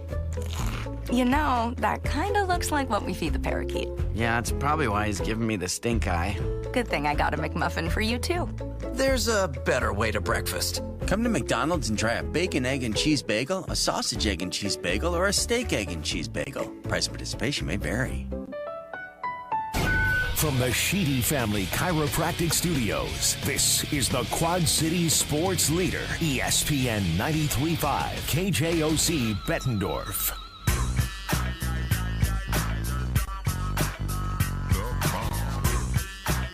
We're in studio here in the Hassel Palace, brought to you by Dunright TV and Satellite Security Solutions. Adam Rosso from Hawkeye Headquarters WHBF is in here with me. Adam, what's this news that I'm not going to believe that's going on in the MLB? You got a breaking news bump or something over there, like the dramatic news here. But I mean, it's not. I mean, it's basically just informational at this point. But Jeff Passan, ESPN writer, reporting that the Tampa Bay Rays have now received permission from the MLB, and I'll quote this, to explore a plan in which they would play early season home games in the Tampa Bay area and the remainder of the year in Montreal. So essentially, they would split their 81 home games. I don't know, it's preliminary, so you don't know if it's equal or what they would do between a new stadium in Montreal, which I don't believe is built yet, and a new stadium in Tampa, which is also not built. The idea being, this according to Passan again, that because they haven't been able to build a new stadium in Tampa with a dome, that they would build a new stadium without a roof and then play early season games until it got too hot and humid down in Tampa, and then the rest of the season they would go up to Montreal. Interesting prospects. I didn't know this. He throws this in the article saying the Kansas City and Omaha Kings split home games in the 1970s in the NBA. I did not know that. I knew there was the Kansas City Kings. I did not know they split home games between KC and Omaha. Obviously, with the Packers back in the day, they used to play, 2 games at County Stadium and the other 6 home games in Green Bay, or it might have been 4 and 4. I can't remember. They stopped doing that 15 years ago or so. They always used to have a few County Stadium home games, but that's not, that's a 3-hour drive. Kansas City, Omaha's 3-hour drive, right? Like, this is a cross-country flight, not to mention a different country altogether. So, interesting that they would do that, but I guess you said, well, who's going to go? Well, nobody goes to games right now. That's the issue. 14,000 something is their attendance. You see it every year when they contend. Nobody goes to these games until middle of September. And it's been that way ever since they moved, or ever since they got the expansion franchise down there, right? Like, they've never drawn well. Partially it's the stadium, but partially I just don't think it's a good baseball market. It's not a good baseball market, so leave. Find someone who wants one. And Montreal's not the answer either, because they tried it once. So find another place. Oklahoma City? Nashville? Raleigh? Charlotte? I mean, there's... Ooh, I like that. I like the Carolinas. That area. I mean, there's pockets, and that's, back when the Twins were talking about getting moved or contracted. Raleigh, North Carolina was one of the markets that they were threatened, by having potential owners move them there. I don't think any of those... The thing is, none of these places have stadiums, so if the stadium is the issue, I mean, you're still 5, 6, 7 years down the road. If you move or if you partner with Montreal or whatever, funny thing, my dad and I were talking about this at the Twins game on Saturday, just because I've been to Target Field in 2 years. I'm like, man, we're up in the 300 level, but got great seats. You don't feel like you're that far away from home plate when you're 10 rows up in the upper deck. Obviously, the skyline and everything, just a good ballpark. And we were talking, who decided or why did they decide to build that stadium in St. Petersburg just as cookie cutter as it can be? And I know they built it before they had a team because they wanted the White Sox to move there originally before they built the new Comiskey Park. They wanted the Twins to move there at one point. They wanted to try to court teams, so they just built the ballpark. But that was in the early 90s, I believe, or late 80s. I mean, this thing is, if not 30 years old, it's close, and that's way past the shelf life of a ballpark. I don't know. I don't know why. I think for the city leaders, civically, they're saying you don't draw anyway. Why are we going to give you a bunch of public money if we're only going to if the attendance goes from 14,000 to 20,000? People still aren't going to go. It's hotter than hell in the summer down there. Yeah, and in the spring, most people are going to spring training games in that area down the Gulf Coast. I think there's more casual fans for like say the Red Sox in Fort Myers, the Twins in Fort Myers. Who plays in, like Clearwater area. There's all those teams. They have little pockets. The Phillies play up there, I know. Obviously, the Yankees play in Tampa, right across from the football stadium, Raymond James. I don't think, it's a lot of retirees or transplants that have no affiliation to the Tampa Bay Rays. So building a new ballpark there isn't going to solve it. And kudos, if that's the issue, kudos to them for not ponying up a bunch of money for a team nobody cares about. But I don't know how this plan is viable in terms of that you're going to draw more people or you're going to get more revenue, because it's, first of all, what do the players do? Would the players even allow it in their contracts? Because then you'd split residences, you'd have tax issues because you're playing half your home games in Canada, or it's a much higher tax. There's no income tax in Florida. Your residence can be down there, but if half the year you're in Canada, like, how does all that stuff work logistically for the players? Oh, that's a you know that's what I mean? Nightmare. Like, that's what I think is would probably nix this if. Well, do you want to sign I guess money talks, right? You want to sign if you're living half your season in there, and then the other thing, and I know Easer A's mentioned it on the Vance Pizza Pub and Grill Facebook comment line. Who hosts the playoff games? Yeah, right. Because then at that point, both cities would want the revenue. Both cities are going to sell out. It's playoffs. They get home field, and they're like, "Well, we'll take games 1 and 2, and you get 6 and 7, maybe, or you get 1, I get 2, and then I'll get 6 and you get 7." Like, it does. I mean, I guess what the Islanders just did that, but there again, it was the Barclays Center in Brooklyn versus the Coliseum on Long Island. You're even in New York, you're talking about a couple-hour drive for people. It's not a flight into a different country. So I don't know. I'm with you. If they want this, and maybe this is their way to force Tampa's hand, force Montreal's hand, or force another city's hand to say, hey, we're going to pony up, we're going to build a baseball park, and then try to get you guys here. I think OKC was a great kind of there's a void there. Obviously, you have Denver, you have Kansas City, and then you have Arizona. There's nothing in the middle. OKC, the Thunder have done well there. They've drawn well there. They've been popular. Nashville's a growing city, one of those places where I think it's a lot of young people, and I think it could be an interesting baseball market. And then the Raleigh area, like I said, that they've been trying to get a team for years. So those three, off the top of our heads, I can't think of another. I don't think Indianapolis would work. I don't think Columbus would work. There's too many. There's too many Indians /Reds /Cubs Sox fans in that triangle area, if you will, where there isn't a team. What we're doing here is we're taking these markets and then you're cutting out like a AAA team, right? Yeah, exactly. Because my first thought was, without even thinking of the, oh no, they could do it. Why? You know what? You know where they can move it to, if you want to, Ameritrade Park in Omaha. Omaha Royals already have theirs. So what you're doing is you're hurting Omaha Royals, though. But they have the park. You could go on a road trip during the College World Series. Creighton baseball can beat it. They have the park. You're right. They just won't. That'd be so detrimental to the Omaha Royals, though. Well, and Kansas City, I would say. I mean, that's, like I said, a 3-hour drive. I feel like the Royals in general wouldn't want. Yeah, I mean, that's their territory. Yeah. I don't know. Saying, yeah, but I mean, obviously Oklahoma City's already got a AAA there, so. And Indianapolis does. Nashville, I don't think they do. They might have a minor league team, but I don't think they have a AAA team in Nashville unless I'm. Yeah. But it's one of those things. Like you think of the biggest markets you can that don't have baseball: Columbus, Nashville. Raleigh, actually, that one triangle makes sense. area is That pretty one makes big sense. too. Or you can put them in Charlotte too. So they're somewhere in the Carolinas. That one makes sense to me. So I don't know. New Orleans. See, I driving over, I thought about that. I just don't. That to me doesn't seem like a baseball town. Not at all. Not one bit.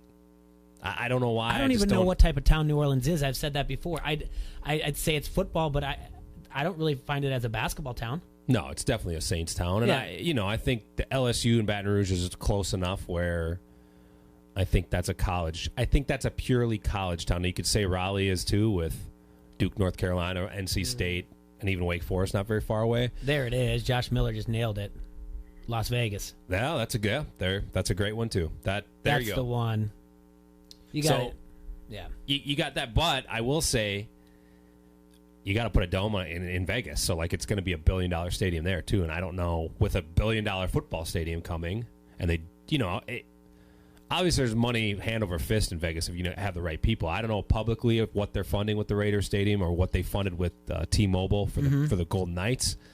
But you have to, in that climate, it's just like Arizona or just like Miami, or you have to put a roof on it. You can't play games in 110-degree heat, and you can't have people sitting there watching in 110-degree heat. And talking about stadiums, this could be a discussion for another day, but we're talking about the dome stadiums around the country that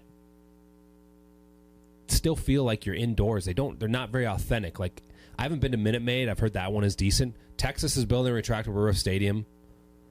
Is it going to feel like Miller Park, or is it going to feel like Safeco? Because Safeco, to me, is one of the only retractable roof stadiums that you still feel like you're at the ball yard. And I think it's just because of the climate. You don't need to control the climate that much in Seattle more than a few days a year, whereas obviously in Arlington, in Phoenix, in Vegas, if they move there, you have to be able to cool the entire building, and that lends itself to less open air, less more walls, I guess you could say, to make sure you cool people down. So, I don't know why. One thing to me, that the biggest criticism of Miller Park is I don't know why they didn't do something more like Safeco, where it feels more outside. I mean, Miller feels like a dome to me. Well, I've said this You may before. as well just put AstroTurf in. Like, what I'm saying? It's like it's just not our field turf. It doesn't feel like an outdoor park, and I don't know how often I guess the only couple times I've been there, it's been closed. But I don't think if they open it would feel like an outdoor park. If I had to put a number on it, and I'll just put it at 6, I've been there, closed every time. Yeah. Every time. Now, I don't know if someone can tell me it's been 2 years since I was there. 3 years? 3 years since I was there.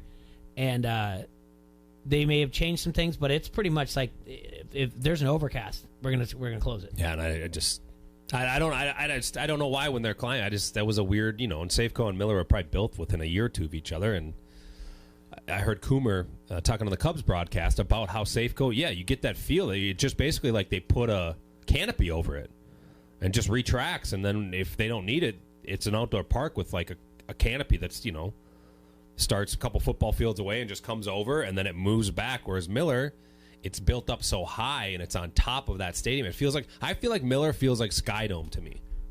I mean, it's not as big, but it's got that feel of like just a dome.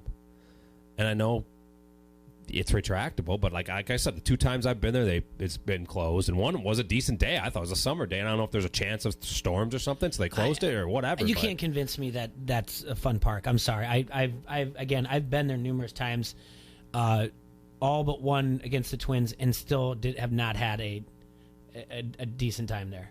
I mean, I saw a ball game, and there's some tailgating going on, but there's just nothing around it. Absolutely nothing. And it doesn't really lend too much to a good environment. I'm sorry. Yeah, exactly. And there's so many games for baseball. I don't know. I just feel like the tailgating, the parking lot aspect doesn't make any sense to me. Yeah. I'd rather we went to Fulton Brewery the other day. The ESPN radio guys are broadcasting there. We got, you got food trucks. Everybody's outside hanging out. And then you walk up 2 blocks and you're at the left field gate at Target Field. I don't need to get there 6 hours early for a 4-hour baseball game to booze up. Like, it's just not. I just don't think baseball lends itself to that. Not the pace of the game, not the style, and the places that have built-in parking lots. Even Kauffman. Kauffman's a great stadium, but you got to drive to get there. What do you're? I don't know. It's not an all-day thing for me for a baseball game like it is a football game. So I'll leave it at that. Okay, let's stay on baseball real quick before we take a break and we talk the NBA draft. Joe Mauer, is he a Hall of Famer? Oh man, if you, I'm going to say no. Gosh darn it! I'm going to say no. I'll try not to be as much of a homer here, but it's going to be tight. I mean, 3 batting titles in the American League. Nobody else had done that in the American League as a catcher. 6 Gold Gloves, I believe they said, 5 or 6. MVP award. The best player in his position for half of his career, at least as long as he was a catcher. He was the best player in his position. I think on this, I think his personality will hurt him for baseball writers in the long run.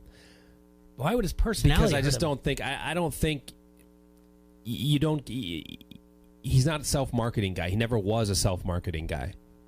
You know what I mean? And like, you flip to a guy, I don't know, that's a little bit more boisterous, a little bit more nationally known, I guess, that I feel like maybe he has a chance. But Rookie as far of as the year, MVP, 3 batting titles, best at his position for 10 years, and just because of an injury, he goes over there and he didn't just drop bombs like he's in the contract's going to hold against. You're going to hold that against him. They had to give it to him. If they lose him, they would have lost him. The Twins fans would have lost their mind. Yeah, if he plays catcher his whole career, he's a Hall of Famer. Did you hear? That's my after this the day. Did you hear up in Twins ESPN affiliate Phil Mackey go off on the people cheering? That's who was there. It was Phil and Judd and Derek Wetmore. So yeah, he. Did you hear that soundbite though and everything About people that booed him before and now we're back giving him standing out. You don't deserve to be here. You don't deserve to be there for the. Yeah, that was. It was funny because, and I'll say this, and you can. Those of you that know Mauer and follow him when he's does interviews, multiple Twins players said they can't believe people would come up to him wherever, on the street, in Target, at a restaurant, and somebody they knew was connected to Joe. It was like 1 degree of separation. Like, oh, you played Little League with my sister-in-law's brother, or what? You know what I mean? Yeah. And people, and in Joe fashion, they're like, and every time he sat there and would just nod and listen. And I'm like, I can picture him coming up to him in Target saying, hey, you went to Cretin with my, one of my good friends from college, and him being like, oh, okay. All right, well, I got to get going. I got to get back home to the girls, so good to meet you. I can just picture him doing that. And I don't think, and I think that, nonchalant or very, like, Minnesotan personality, I don't think people liked that when he did that on the field, but that's who he is. Mm-hmm. And I think people got upset with that. and then would question when these injuries happen, the bilateral leg weakness, the concussions. I think people got upset because they perceived Joe as not working hard to get back. And if we've learned anything from the NBA Finals, I don't think a lot of people listening would disagree or thought this, but I don't know how you question these guys' competitiveness and wanting to play. Yeah. Nobody gets to the pros without being super competitive and wanting to tear your head off in a video game or a card game. All these guys hate to lose, at least the elite players, maybe some below average players, guys that are just in the league, whatever. But if you're an elite player, you are so competitive. There's no question that you want to get back on the field. So I'll say no. I wouldn't surprise me if he gets in, but it's just, had he not gotten concussed and played his whole career as a catcher, I'd say he's a shoo-in. 2,000 hits as a catcher, there can't be too many guys that did that. No. I'm not saying he's the first ballot, but I'm saying there's an argument for it, and a very good one.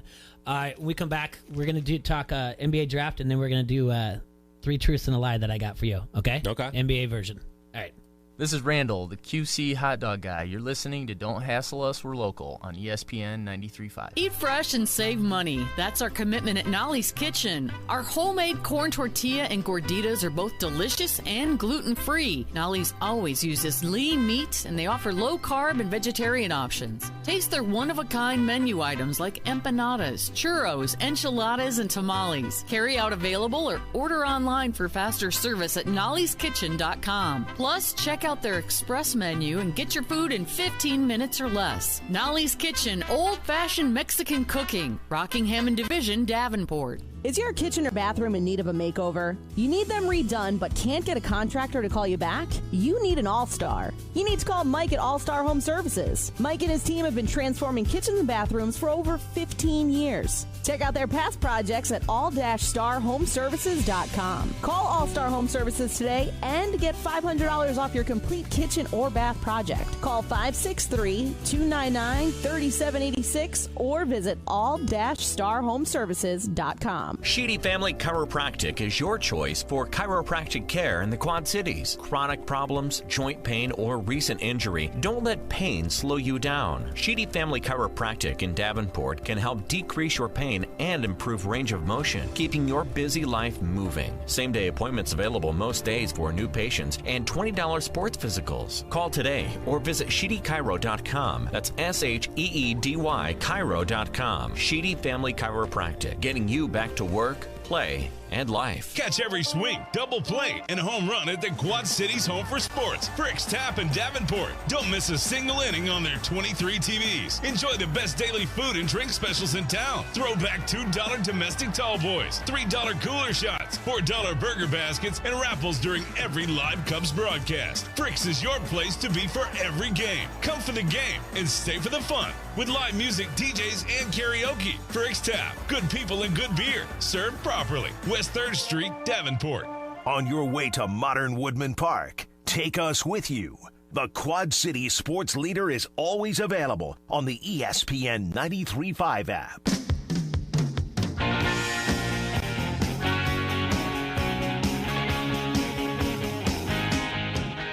Welcome back. Don't Hassle Us, We're Local here on ESPN 93.5. We're in the Hassle Pals, brought to you by Done Right TV and Security Solutions. I want to remind everybody that you can listen to us live on Facebook Live. You can listen on the app. Download the app, ESPN 935 KJOC at your app store, your Google store. And you can listen to ESPN935.com. In studio with me right now, Adam Rosso from WHBF, Hawkeye headquarters. Just got done talking a little baseball. And now we got to talk a little NBA. This is right up your alley. Do you want to do NBA draft first, or do you want to do my 3 truths and a lie? Your call. Let's do the draft one with the 3 truths and a lie. Okay, perfect. I don't know. I feel like the NBA draft to me, it's always the good ones, the suspenseful ones. There's always a 1-2. Who's going 1? Who's going 2? Okay. KD and Odin. I see where you're going. Yeah. With the Wolves, it was Kyrie and Derek Williams. Obviously, Cat, and then D'Angelo Russell that year. This year, we don't have that. We know who's going number 1. I think we are pretty sure we know who's going number 2. So the drama starts at 3 if you think it's going to be Zion and Ja Morant. And 3, the Knicks, and then 4, sounds like the Pelicans are looking to trade. So that's kind of the Basically, the only intrigue for me is 3, 4, 5, and then we get to the Timberwolves at 11. But I thought 3 was in a lock. I thought, from what I've read, but you could tell me. Yeah, I mean, RJ Barrett's the thought there. I think that's probably what's going to happen, but I do think this Garland kid from Vanderbilt, who didn't even play this year, yes, he's intriguing to a lot of teams, and I don't know that much about him because he didn't play, right? He got hurt, didn't play at Vanderbilt at all. He's coming off a knee injury, and, it's interesting that I think the Knicks want a guy like Barrett that they can market. That's a bigger name. He played in Canada. He played on the all under-19 team in Canada. They won gold medals. Obviously, he went to Duke. So he's a name that I think they can get behind. But part of me thinks that, I don't know, did the Knicks want a guard to try to get? Does that entice KD anymore to have a rookie guard that might be able to fill it up to not have to deal with a 6'6" slasher like RJ Barrett? I mean, I'm sure Barrett will probably play shooting guard, but that's not his strength right now. So I don't know, but I think as far as tiers are concerned, and this is where, of course, the Wolves don't get any breaks. I think there's probably about 7 players that are a lock to be in the top. Or there's a lock to be top 7, and then after that, it could be anybody. So obviously Zion, Morant, RJ Barrett. I think Hunter from Virginia is worthy of the next pick. I don't know if he'll go, but seeing him in person against Texas Tech at that national championship game in Minneapolis, he's the best player on the floor by far. And his length and athleticism, if he gets a little bit better as far as a shooter, man, he could be a great two-way player. And the thing about that is that you saw it with Kawhi, you see it with some other good guy, Jimmy Butler, Clay. Two-way players, not everybody in the NBA wants to be a defensive stopper. And I think Hunter does. And so I think his athletic ability on that end of the court, if he gets a little bit more offensively, he could be a really good two-way player for teams. And I just don't think that the Pelicans are going to draft him at 4, though, because he doesn't pair with Zion. So that's where this trade thing is kind of propping up. But I think, talking about the Wolves, I think they want to trade up to get a point guard. They either want Garland or Kobe White from North Carolina. So they wouldn't take Hunter either. So Hunter, to me, is the 4th best player. I don't think there's any chance he goes to number 4. I think he'll be 5 or 6. He definitely should go higher than Culver because he outplayed Culver in that national championship game. And I think the interesting thing about the draft is there's always these guys that seem to rise in the NCAA tournament. And it's kind of you never know what you're going to get, though. Like you had Justice Winslow. He's been fine in Miami, but he put on a show that NCAA tournament and got into the top, 7 or 8? Miami took him. And he's been okay. He hasn't been anything special. Dwayne Wade back in the day, yeah, he was ridiculous at Marquette. Took him all the way to the Final Four, and then he got picked 3rd or whatever. So it's kind of an interesting dynamic. But, yeah, anyway, 4, 5, 6, 7, you got, Garland, Hunter, Culver, White. Those are your next 3 after Morant, Barrett, and Zion. I don't know. I would hope for some trades because otherwise it's going to be a pretty boring night. Yeah. So how much are we? If you're looking at all the how much do you look into the wingspan of a player? How much is that going to develop? How much are you really going to? Are they going to grow that much into? When they say you're as tall as this far apart. I mean, I think it helps more, especially on the defensive end. Like that's what you want. Like look at JJ Redick. He's stayed in the league because he can shoot the 3, and he's as a huge wingspan as a defender, and he's got a decent vertical. He's pretty athletic. So I just think in this day and age, you need guys that are athletes, regardless of what position they're in, and that's where I think Culver. One of the knocks on him was not overly athletic for a 6'6" shooting guard. Well, is he going to be able to get his own shot off the dribble? Is he going to be able to do that? Because if he can't go up against the Kawhis, the Jimmy Butlers, then what's he bring to the table for you? That's where I was saying about Hunter. Long kid, pretty athletic, seems to want to play defense. Guy that can come into his own and be a very good two-way player. So I don't know. The measurables to me are it's all because these guys, a lot of them are drafted on potential, right? Like guys we have, like the Garland kid, like we haven't seen him. They're saying he's explosive. They're saying he's got a great first step, but we haven't seen him play in 2 years. Yeah, shades of Damian Lillard, Jeff Teague, Nick Van Exel. He's currently 6'2", got a wingspan of 6'5". But then, I mean, Kobe White's 6'5", I believe, from Carolina. He's quick, too, but, I don't know. He played 1 year at Carolina, was good, athletic. I don't know. His wingspan is also 6'5" right now, though. Kobe White's is. And so he's a 6'5", he's 6'5". Yeah. Speed demon, though, with no fear, right? I think, do you think, when it's mentioned in here about Darius Garland, the Timberwolves are mentioned about maybe moving up to the 4? Yeah, they're one of the few, like Timberwolves and maybe Celtics, did I see? Something like that? Celtics and the Bulls, yeah. The Bulls, I mean, the Wolves need a point guard, right? Yes. Tyus is not a starter in the league. Jeff Teague's getting old. So that's why if they move up to 4, it's either him or White. There's no question that that's who they take. I don't know. How close are the Timberwolves is kind of the question it comes down to. Wiggins has not been great. Covington's a good defender. Taj Gibson's a free agent, so they probably are going to need another guy on the interior to pair with Cat. I don't know. Now you look at the Lakers, probably the favorites. If Kawhi goes to the Clippers, there's both those teams are up there. Denver's ahead of them. Obviously San Antonio, Portland. I mean, they're best case scenario next year, they compete for the 8th seed, regardless of who they pick. So I don't know about trading draft picks to move up unless you think this guy is a franchise player. Like, is this the next Lillard? Like you're saying, is it the next Lillard? Is it the next Curry? Because otherwise, man, you're giving up picks. I don't know. Your roster isn't that great outside of basically Cat. I think it's also going to be interesting to see what the Atlanta Hawks do with all their picks, because they can move some things around. They could trade up to a 4, and it's not gonna hurt them at all by doing that.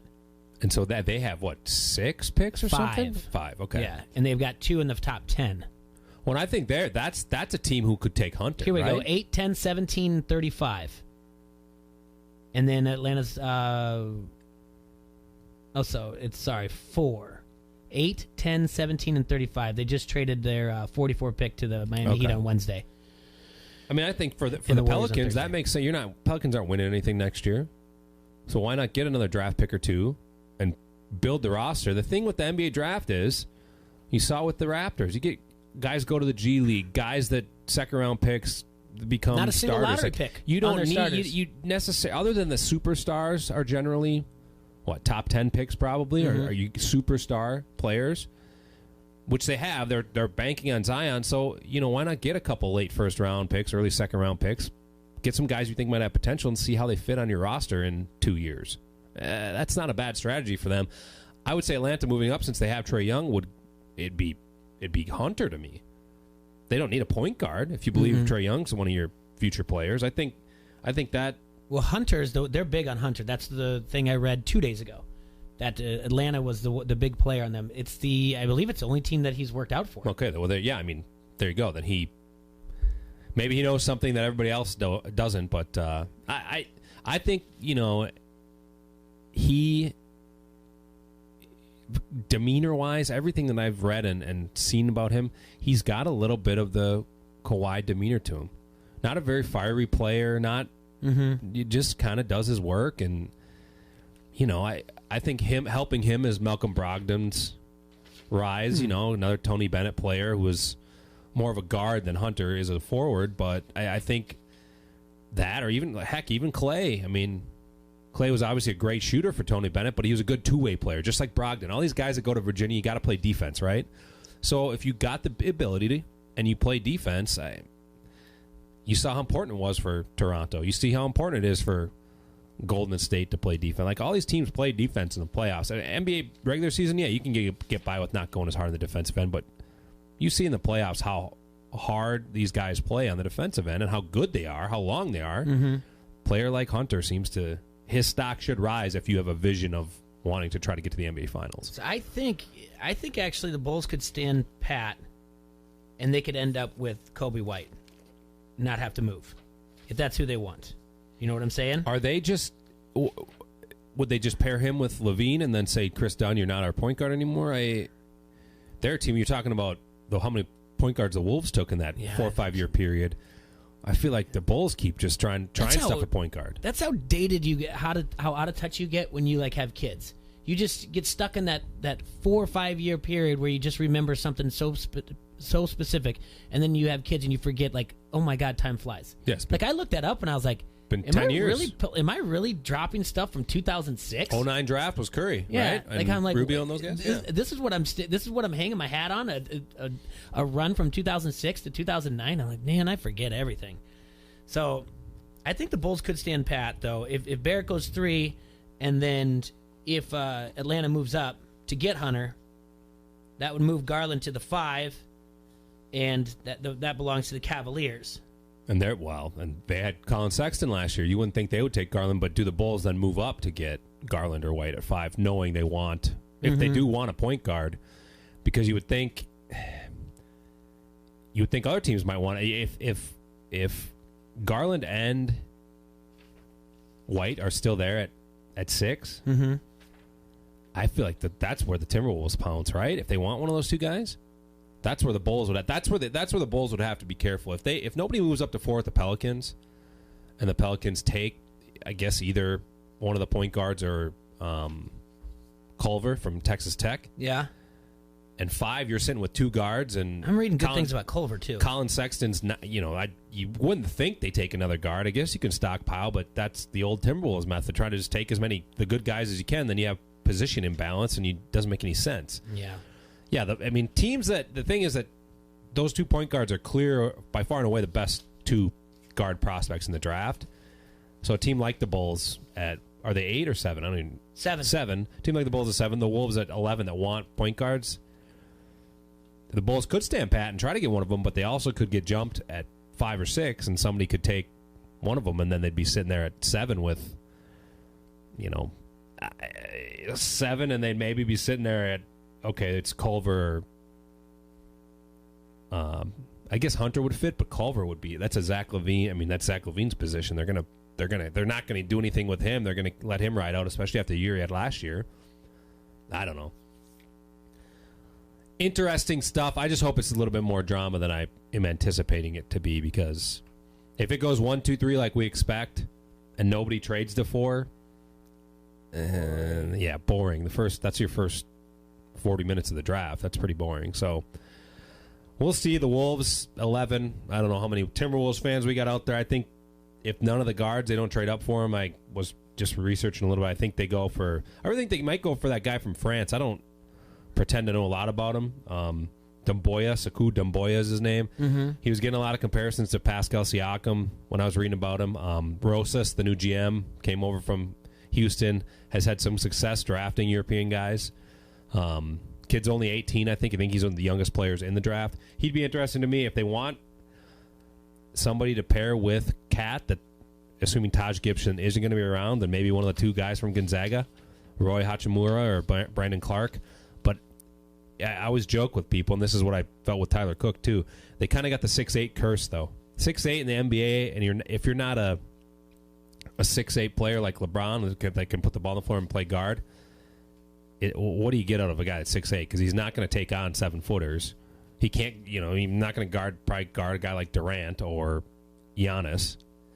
So 6'8" is kind of a tweener, and Kevin Love was like that for years, and I always thought, well, they listed Kevin as 6'10", but he was 6'8", and he, on a good team, it was kind of shown he's fine, but he's not not an elite player, because if he was 3 inches taller with the same skill set, he would have been an elite player. So I'm going to say the French guy. I'm going to say Doumbouya is the Timberwolves pick at 11. All right. That's my prediction. Oui. If they don't trade up. If they trade up, it's Garland or White, like we talked. All right. 3 truths and a lie. Are you with me? Yep. 3 truths and a lie. So I'm going to give you 3. I'm going to give you a statement. 3 of the answers are true. 1's a lie. First things first. These teams have never had a number 1 overall pick. All right? Okay. These teams have never had an overall number 1 pick. The Denver Nuggets, the Indiana Pacers, the Phoenix Suns, the Memphis Grizzlies. 3 of those are true. 1's a lie. Well, Phoenix just took, what's his face last year? DeAndre Ayton, right? Yeah. So that's the lie. Yeah, that's the lie. Okay, that's all I had to do? That's all you got to do. Yeah, It's that. I was going to try to run through my head. I'm like, Memphis back in the day was Vancouver. Well, it's going to get a little bit harder. Okay. All right. Oh, we got multiple ones. Okay. Yeah, I've got multiple ones. All right. Duke, until tonight, has had 3 overall number ones. Art Heyman, Jay Williams, Elton Brand, Kyrie Irving. Duke has had 3 overall number 1 picks. Art Heyman, Jay Williams, Elton Brand, Kyrie Irving.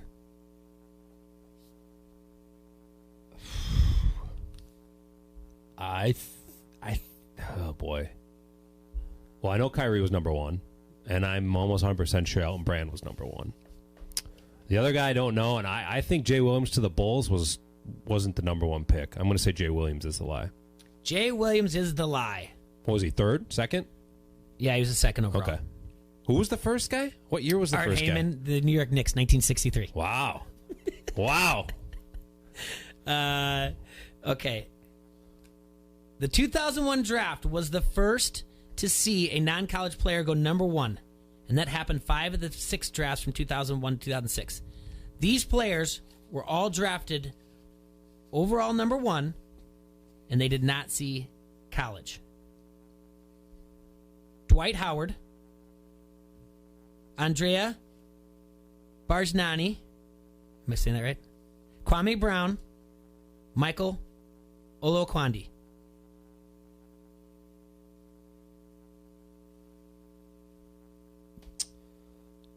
Number 1 overall, non-college player to go number 1. Dwight Howard, Andrea Bargnani, Kwame Brown, Michael Olokwandi.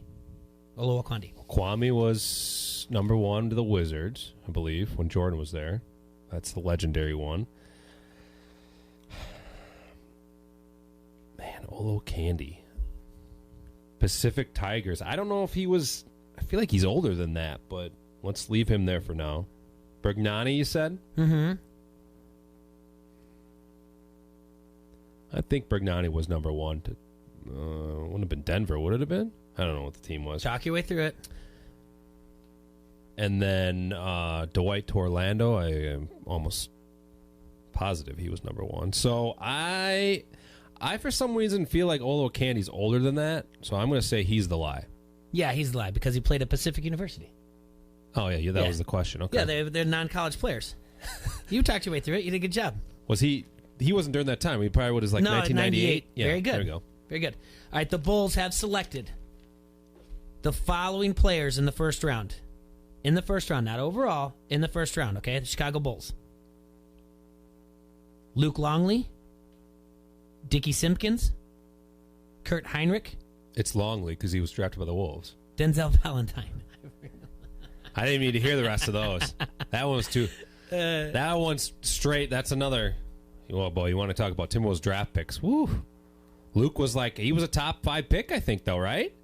Yeah. By the Wolves? Like, man, Leitner, you had Longley, you had Felton Spencer was a pick up there, I think. Just some bad draft picks. Some bad draft picks. With this pick tonight, if Duke gets the number 1 overall, they'll be the first in like the lottery era to have 4 number 1 overalls. So, that's crazy how good they are, and that R.J. Barrett he was the one that was, preseason to be projected. Did I get them all? Is that it? Yeah, you got them all. The only other one I had was can you name? I forgot to add a 4th, the lie. I couldn't find the lie in time for. What's it? Can we name what? Don't give me the choices. Can you name Kentucky's overall number 1 overalls? Anthony Davis. Anthony Davis is 1. There's only 3. Okay. Number 1 overall. University of Kentucky, number 1 overall. John Wall. Very good. Oh, man. This is all under Calipari? All of them. Very impressive, isn't it? Okay. Jeez. Well, obviously Rose was at Memphis, so that doesn't count. You're going to kick yourself. Towns. Yeah, Karl Anthony Towns. Yeah. So those are the three: John Wall, Anthony Davis, and Karl Anthony Towns. So, so what are you going to be watching the draft tonight, or Yeah, I think so. I plan to do that. No, I got the day off today. Got a couple things in the works here. Actually, the guy you had on yesterday, Joe Heath, right? Yeah. Gonna go over there on Saturday morning, check that out, see what's going on with the film casting. Are you going to give your headshot I could try out. I don't know. to be an extra or whatever? I don't think I look enough like now Kinnick. I saw they had a guy It's in not, mind. You wouldn't. They're looking for. Yeah, but if I made an impression, you never know. That's Could true. slide in there. That's true. I tell you what, just give him your headshot. He said they're taking headshots and everything. It's true. So, but yeah, it's for Grant Wood and Elizabeth Katzel that they're looking for. But they said they'll take the headshots because they got to fill in the roles for everywhere. Yeah. So you're going to be up there? Yeah, I'm gonna go over I there. don't know. In the I kind morning. of flirted with the idea if we get rained out in our softball tournament, taking the kids and making them give their headshots, just to be in the be an extra in a movie. That'd be pretty cool. It's a cool thing, but yeah, got that, and then baseball, softball on the Iowa side. That's the main gig right now. How many people are still to this day telling stories about how they were an extra in Field of Dreams? Or in Major League, I had a lot of people because that was I think filmed in Milwaukee. Yep. Yeah, a lot of people. So, But I mean, I know people that some people that sit there and say like that's my car at the end of it. So, all right, thank you so much for coming in and bailing me out here. Thank you all. Thanks, Jenna Britt, for calling in. Good luck to Tatum and Sydney down at the Disney Duels. You guys have a hassle-free Thursday. We will see you tomorrow.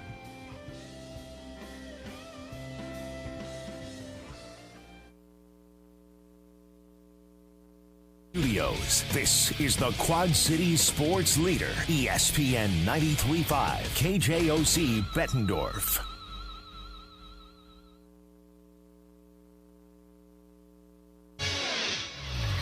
I'm Doug Brown. The New Orleans Pelicans hold the number 1 pick in tonight's NBA draft, and they're undoubtedly planning to take Duke's Zion Williamson, although ESPN's Brian Windhorst does have some questions. My concern is what position is he going to play defensively?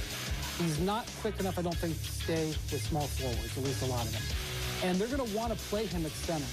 Brian Windhorst on First Take. The Pelicans also hold the 4th pick in a trade with the Lakers. The Hawks are the only other team with 2 lottery picks at 8 and 10. Our live draft coverage starts at 7 Eastern on ESPN Radio, TV, and the app. ESPN's Malika Andrews reports the Pelicans are picking up the option for next season on Jahlil Okafor.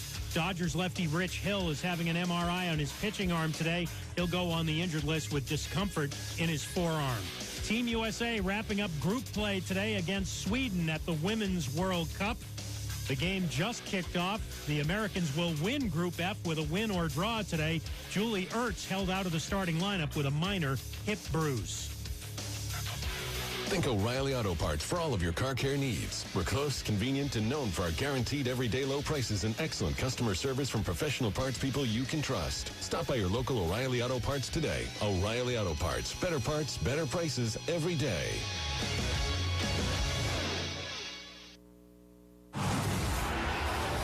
This is the Will Kane Show on ESPN Radio. And on the ESPN app.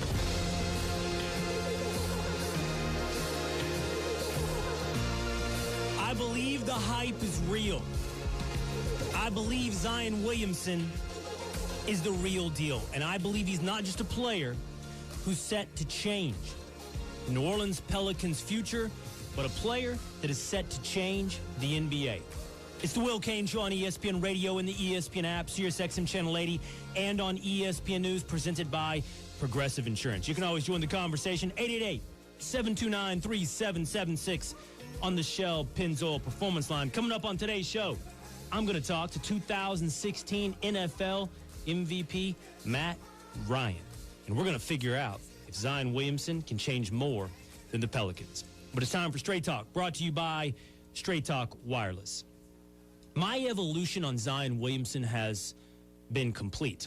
I started out the college basketball season last year. I remember talking to Sean Farnham, ESPN's college basketball analyst, and I remember agreeing with Farnham at the time that R.J. Barrett, Zion Williamson's fellow Dookie, was a better pro prospect than Zion Williamson. And the argument went like this. It was that R.J. Barrett was projectable. I could see what he was going to be. I could see that he was a ball handler, a creator, that he was in that two-way wing type of profile and build. I could look at players in the NBA who were similar to R.J. Barrett and say that's who he could one day become. And when it came to Zion Williamson, it took more creativity. It took more imagination. It took you to think outside the box, color outside the lines. Is he a potential weight issue? Does he have enough of a shot? What position does he play? Those were all questions that weren't easy to answer. They weren't as easy as saying R.J. Barrett looks like an NBA player.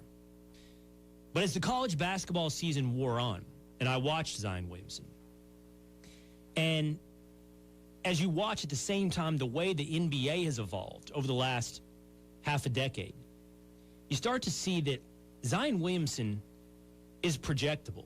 He's projectable as a revolutionary player. We talk about generational type talents often. That's how we define special players. Is he a generational type player? LeBron James, Anthony Davis. Is he the kind of guy that comes along once a decade and dominates the league? I don't know if Zion Williamson is going to be a generational type player. I don't know that he's going to dominate the league, certainly in the way that LeBron James did. But I do think that Zion Williamson is a revolutionary player. I think he will be somebody, and the teams that he plays on will be teams the league tries to keep up with, tries to find answers for. That is a puzzle that the rest of the league continuously tries to solve. I think his unique